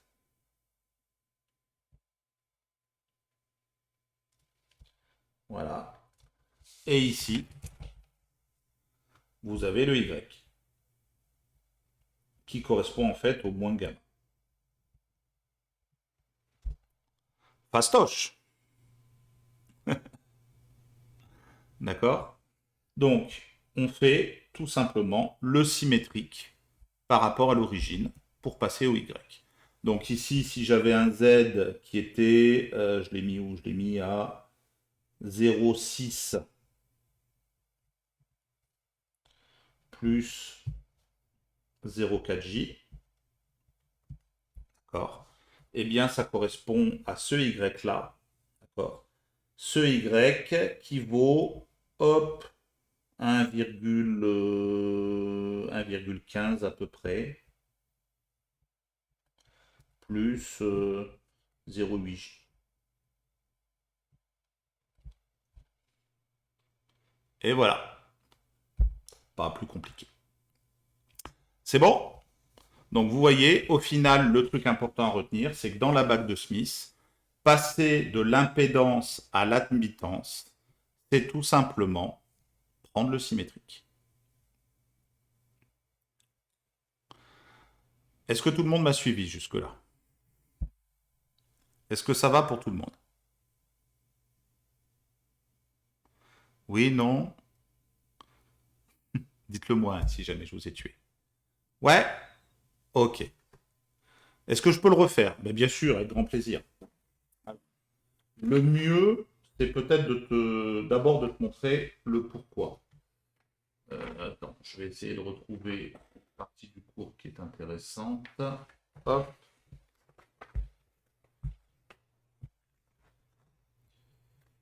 Voilà, un bac de Smith en admittance.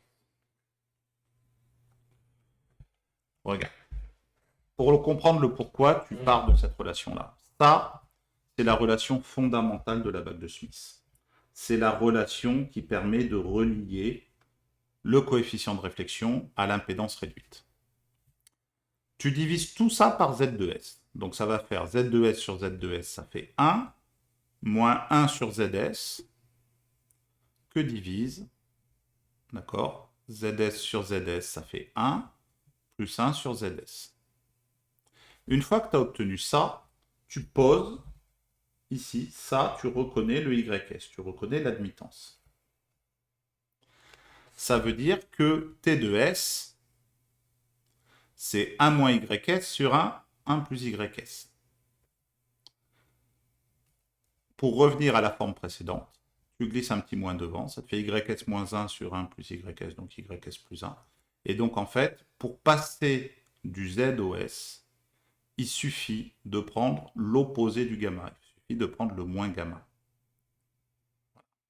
Donc, pour passer de l'un à l'autre, tu prends ton gamma qui est là, tu écris son opposé. Donc, pour obtenir son opposé, tu prends le symétrique par rapport à l'origine. Voilà. Et là, tu as le Y. Et c'est pas plus compliqué que ça. C'est bon? Ça va jusque-là? J'espère que ça a répondu à la question.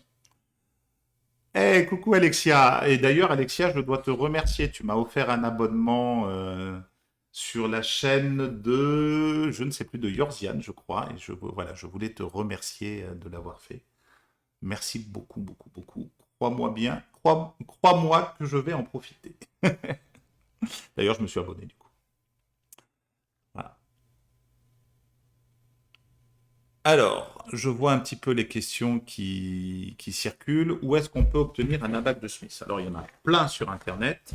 Je vais vous en trouver un parce que je sais que j'en ai téléchargé un il n'y a pas longtemps. Petite seconde. Hein. Abac de Smith en PDF. C'est celui-là. Ouais, c'est celui-là. Top. Bougez pas. Je vous envoie le lien dans le chat tout de suite. Voilà, ça c'est celui que j'utilise.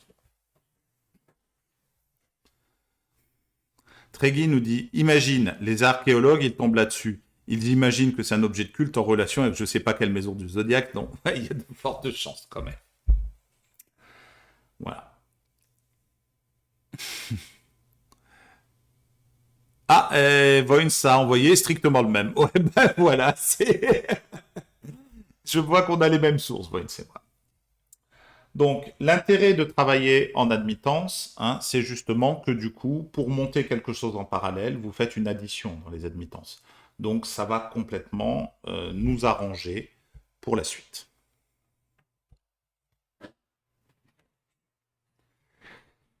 Je vous montre un petit peu comment on s'y prend. Ça va? Jusque-là, la troisième construction, c'est bon? Alors, maintenant que vous avez... comment dire? Maintenant que vous avez les bases sur la bague de Smith, en fait, l'utilisation en elle-même, elle n'est pas compliquée. Soit c'est la deuxième construction qu'on a faite, c'est-à-dire je me promène sur la ligne pour en déterminer des paramètres équivalents à une certaine distance, d'accord? Soit c'est la construction d'une adaptation d'impédance, adaptation qu'on peut faire de plein de manières différentes. Donc la bague de Smith, pour être franc, ça fait longtemps que je le connais, et je suis intimement convaincu que j'en ai pas fait le tour. C'est-à-dire qu'il ne se passe pas une année sans qu'il y ait un vieux radioamateur ou un vieux technicien des familles là qui me ressorte une petite astuce sur la bague de Smith où je me dis mazette, mais c'est complètement logique, mais pourquoi je ne l'avais pas vu avant? Voilà. Ouais, Alexia, je suis complètement d'accord avec toi, c'est un super outil, une invention géniale.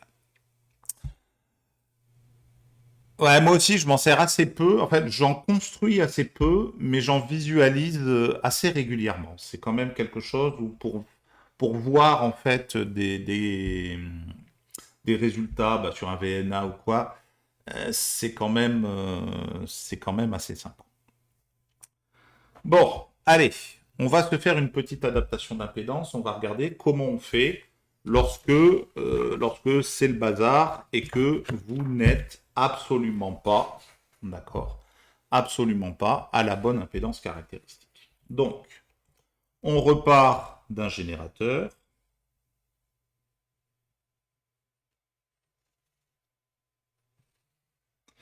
Et j'ai une charge au bout. Alors, vous pouvez par exemple imaginer, c'est une antenne, voilà.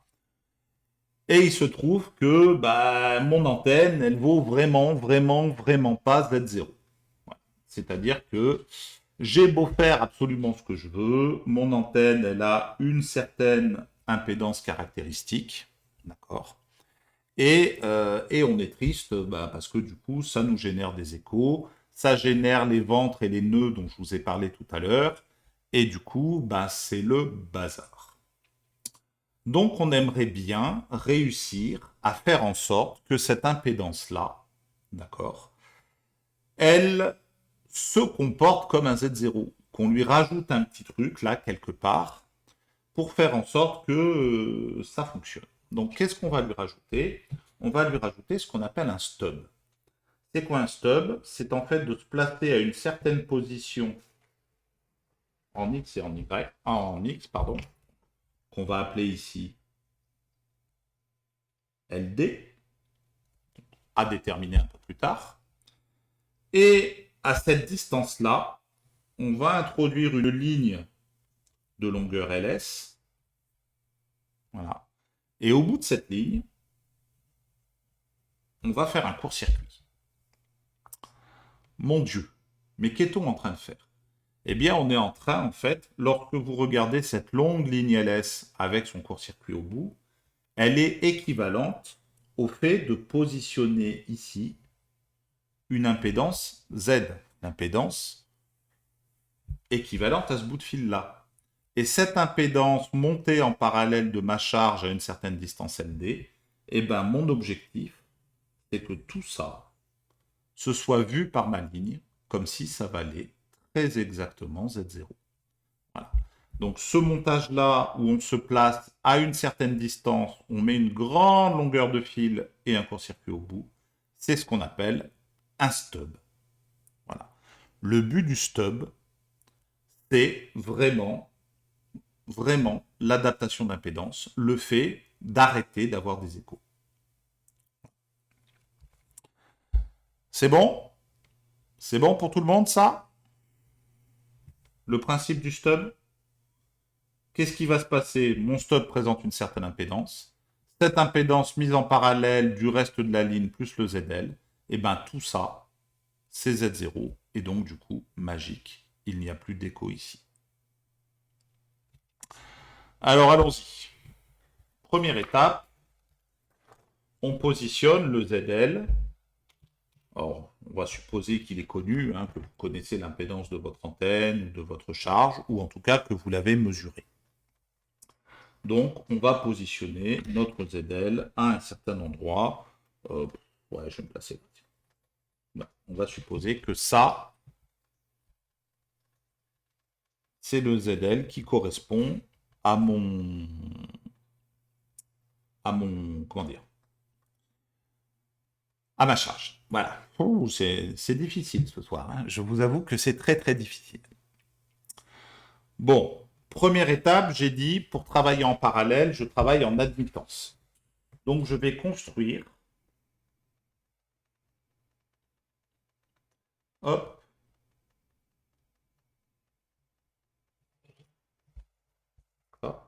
Le symétrique de ma charge. Donc là, je suis à 3 cm. Pour une fois, ça tombe bien.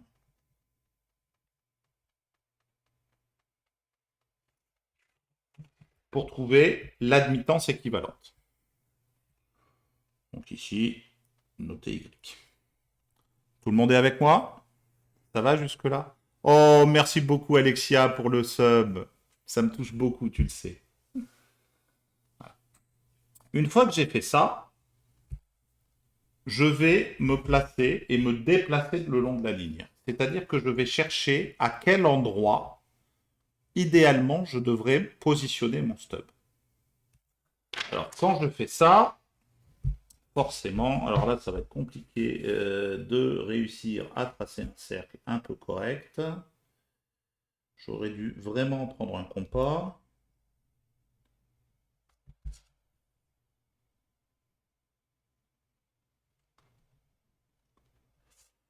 Voilà.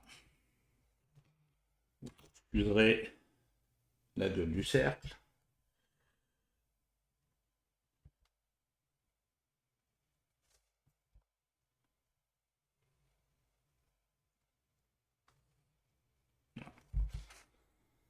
Et en fait, si je me déplace, alors on n'oublie pas, pour se déplacer vers la charge, on se déplace dans le sens des aiguilles d'une montre.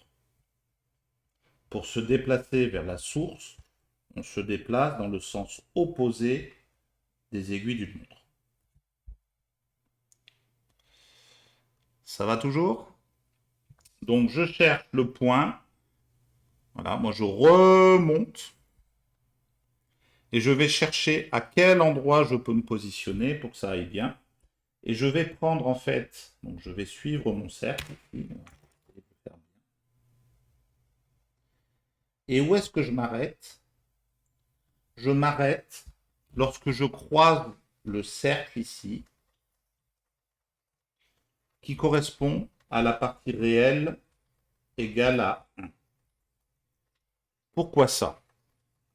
Eh bien, en fait, je cherche à quel endroit je peux me positionner, d'accord, sur la ligne pour garantir que à cet endroit-là, j'ai une impédance. Alors, on oublie le stub pour l'instant. J'ai une impédance de la forme 1 plus quelque chose fois J.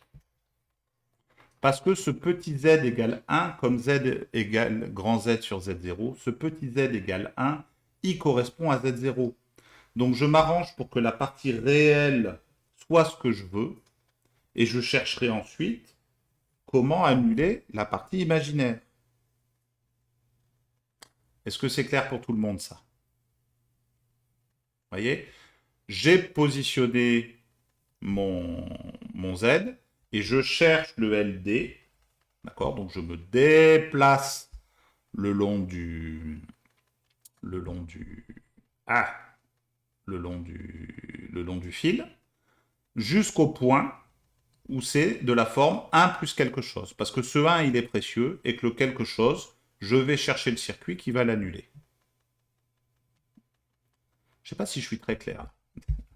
Donc, me déplacer le long de la ligne, c'est me déplacer sur le cercle tout autour. D'accord?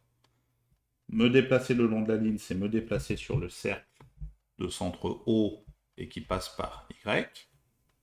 Partout, partout, partout. Je vais essayer de le représenter un peu mieux. Voilà. Et à quelle position de ce cercle je vais me placer?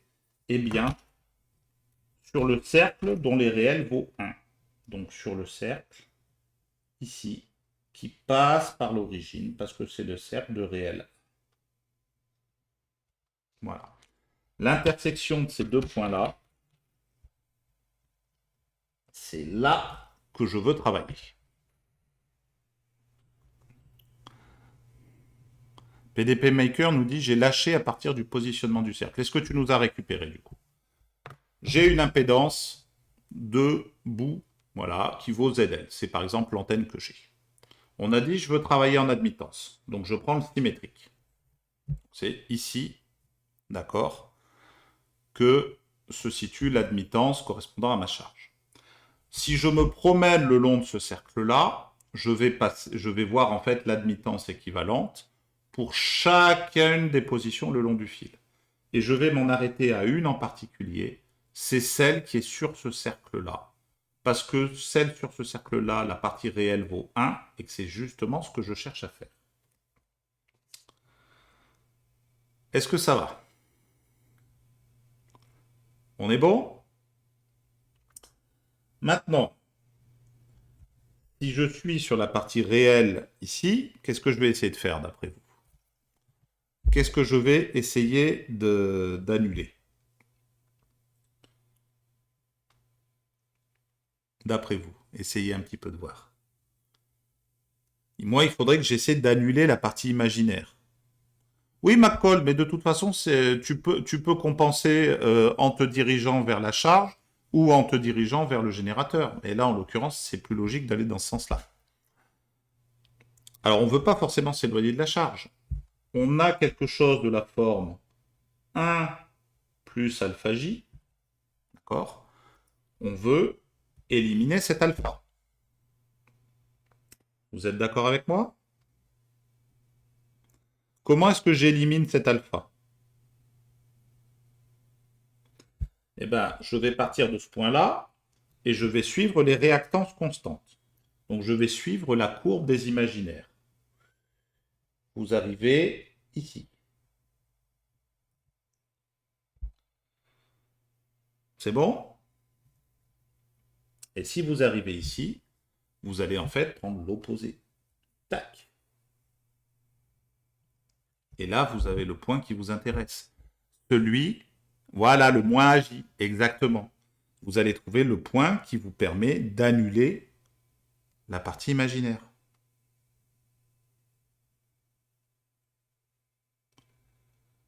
Est-ce qu'on est bon? Il nous reste une dernière chose à faire. C'est qu'en fait, ce point-là, il est toujours calculé en admittance. Donc, on va recalculer le symétrique, d'accord, pour repasser en impédance. Et là, on va chercher de combien on doit se déplacer dans le cercle pour y arriver. Je vous le montre, et surtout, je vais vous donner le lien avec la méthode. Refais-moi la dernière démo. D'accord, je vais vous le refaire, mais surtout, je vais vous donner la méthode, parce que c'est pas compliqué, vous allez le retrouver très facilement sur Internet. Et en le suivant étape par étape, vous allez y arriver. Alors, je vous donne d'abord l'adresse du site. D'accord, laissez-moi juste la rechercher dans mes notes. Voilà, hop. Et vous pourrez le reprendre à tête reposée. Parce que je me doute bien que juste en m'écoutant, c'est pas évident.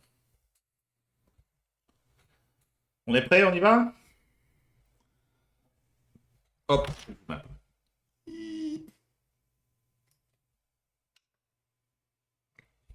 Allez. Au départ, on est là. Ceci, c'est l'impédance en bout de ligne. D'accord? Donc, c'est par exemple l'impédance de votre antenne. Première chose, on a dit, je travaille en admittance. D'accord?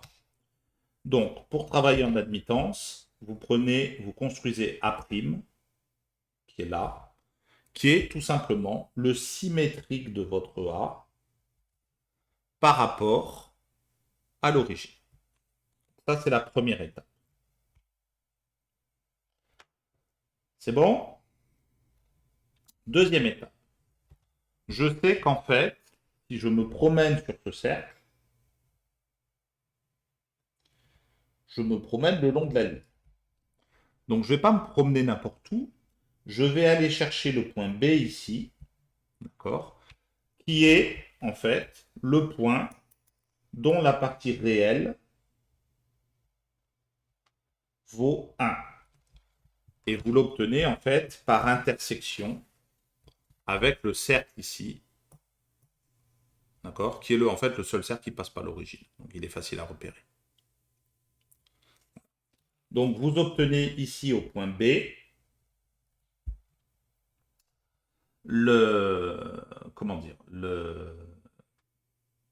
la position en fait qui vous intéresse, la position à laquelle il faut positionner le stub.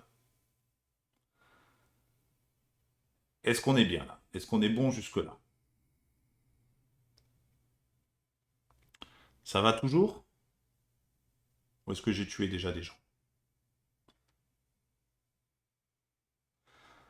Alors, tu ne comprends pas pourquoi le B n'est pas entre le A' et l'intersection de C'.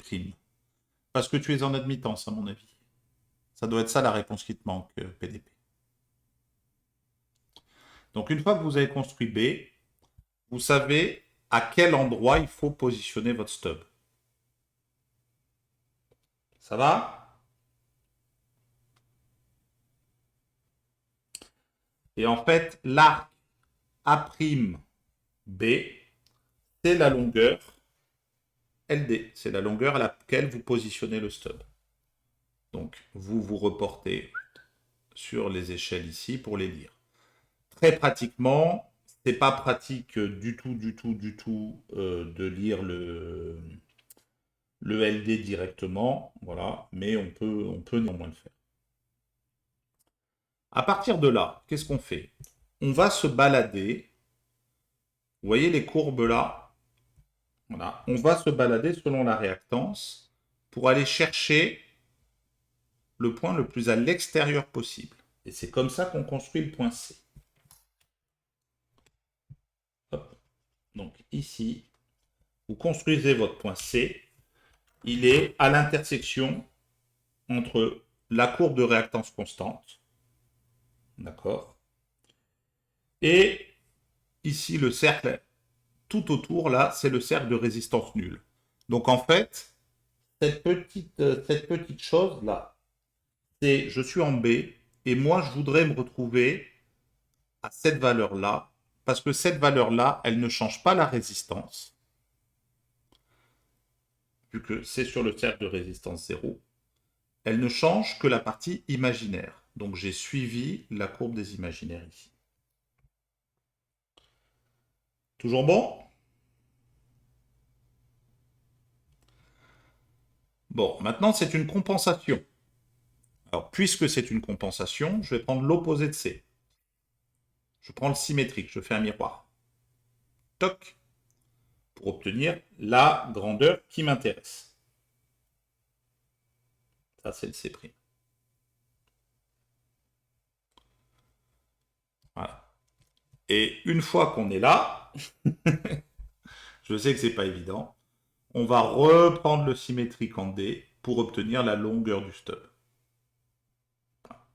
Donc votre construction complète, c'est vraiment, je passe de A à A', de A' à B pour obtenir la résistance égale à 1. Je suis ici cette courbe-là pour réussir à trouver la partie imaginaire avec une résistance nulle. Je nie, je fais moins, voilà, et ça me passe ici, parce que en fait, ce que je veux, c'est compenser cela. Et je repasse en impédance. Et là, vous avez le passage complet, complet, complet du truc. C'est pas évident à piger du premier coup. Reprenez-le tranquillou avec le texte. D'accord ? Ça, c'est une impression de la page web que je vous ai donnée. Et vous allez voir, ça se construit progressivement et on y arrive. Et le mieux, c'est de le faire avec un exemple. Vous avez un petit exemple en dessous. On vous dit, voilà, il y a une charge qui vaut 100 plus J égale 50. L'impédance caractéristique de la ligne est 750 ohms. Du coup, hop, vous positionnez vos points, vous parcourez, etc. Et on vous donne la construction ici sur comment le faire. French nous dit « Cette allocution aurait pu être écrite par ChatGPT. » Alors, je ne sais pas si tu parles de celle du président ou de la mienne. Hein. En l'occurrence, je crois que ça marche pour les deux, là, dans ce cas-là. On reprendra ça tranquillement. On refera une adaptation ensemble. D'accord ? Je passerai moins de temps à rappeler la bague de Smith et on refera un cas pratique ensemble pour que vous sachiez vraiment bien le faire. Mais c'est pas plus compliqué. Vraiment, les trois mécanismes, on les a vus. Maintenant, l'idée, c'est de réussir à se retrouver là-dedans pour se guider, en fait.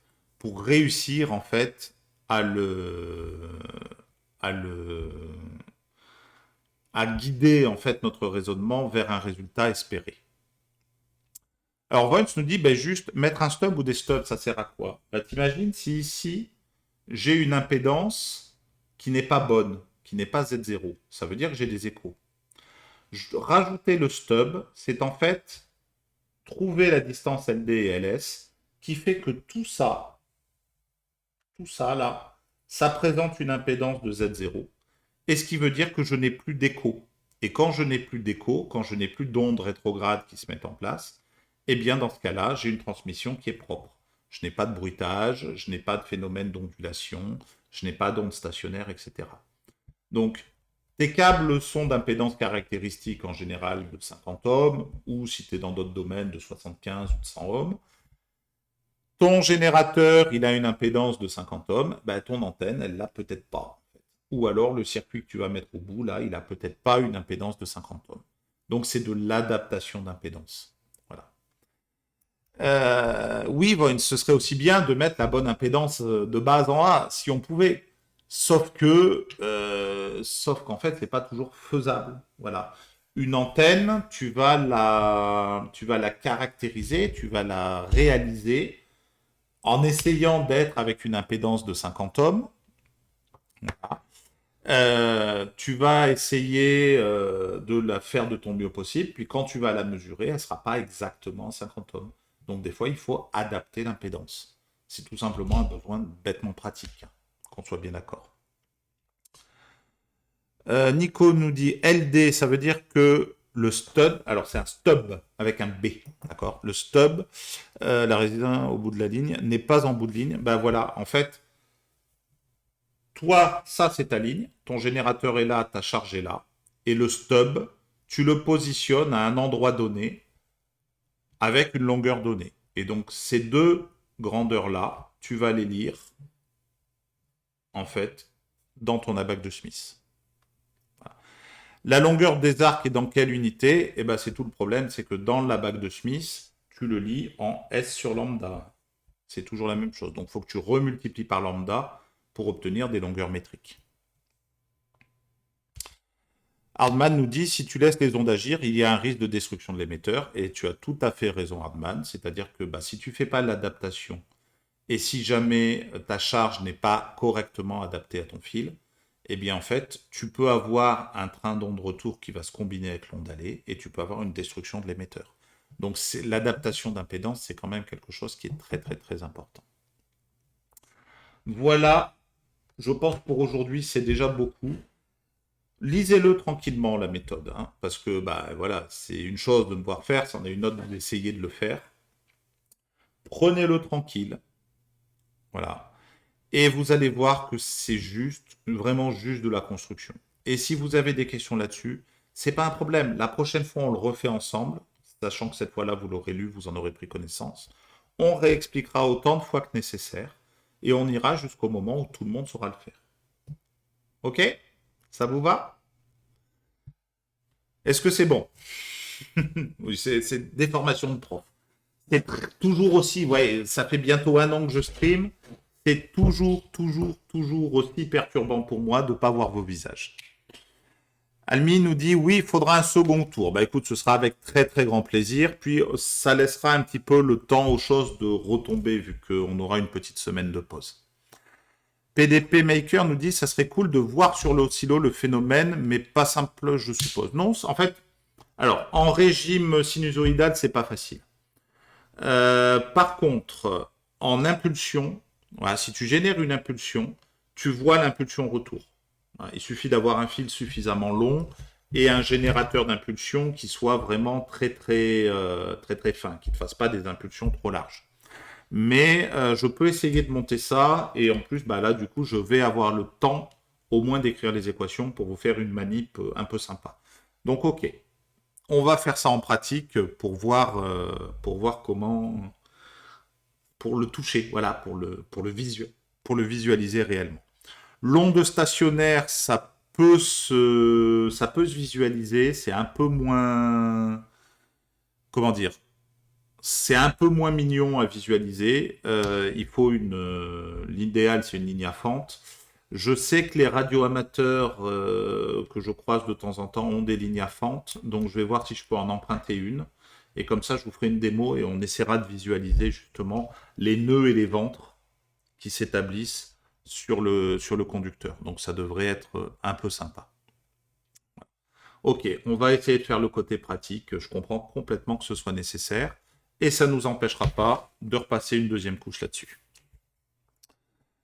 Oli News nous dit ok, je vais prendre un aspirine, mais j'ai appris plein de choses. Merci. Bah écoute, je suis content que tu aies appris des choses. Désolé pour l'aspirine. tu as une grosse semaine pour t'en remettre. Du coup, voilà, prochain live, pas la semaine prochaine, la semaine d'après, et ce sera plutôt le mercredi. Voilà. Je reposterai sur Twitter dès que j'en sais un peu plus. Nico, j'ai pu avoir les cours de mon collègue, donc je t'envoie ça, il n'y a aucun souci. C'est dans ma to-do list. J'ai récupéré les PDF, juste je les ai mis sur une clé USB, donc il faut que j'aille les chercher, que je les transfère sur le PC, que je les foute sur Internet. Voilà, c'est un ensemble de trucs de 3 minutes dans des journaux qui sont des journées, qui sont un peu longues ces temps-ci, mais vraiment je t'oublie pas. Donc ne t'en fais pas, ça va être fait. Voilà. Je vous souhaite à tous bonne semaine, j'allais dire une bon 15 jours, je sais pas comment on dit. Et on se revoit, je vous ferai peut-être quelques petites photos de Guyane sur Twitter pour ceux que ça intéresse. Merci beaucoup à tous ceux qui me disent bon voyage. Je vous dis à très bientôt. Et croyez-moi, vous me manquez déjà. J'ai déjà hâte de reprendre les streams. Allez, ciao, à bientôt.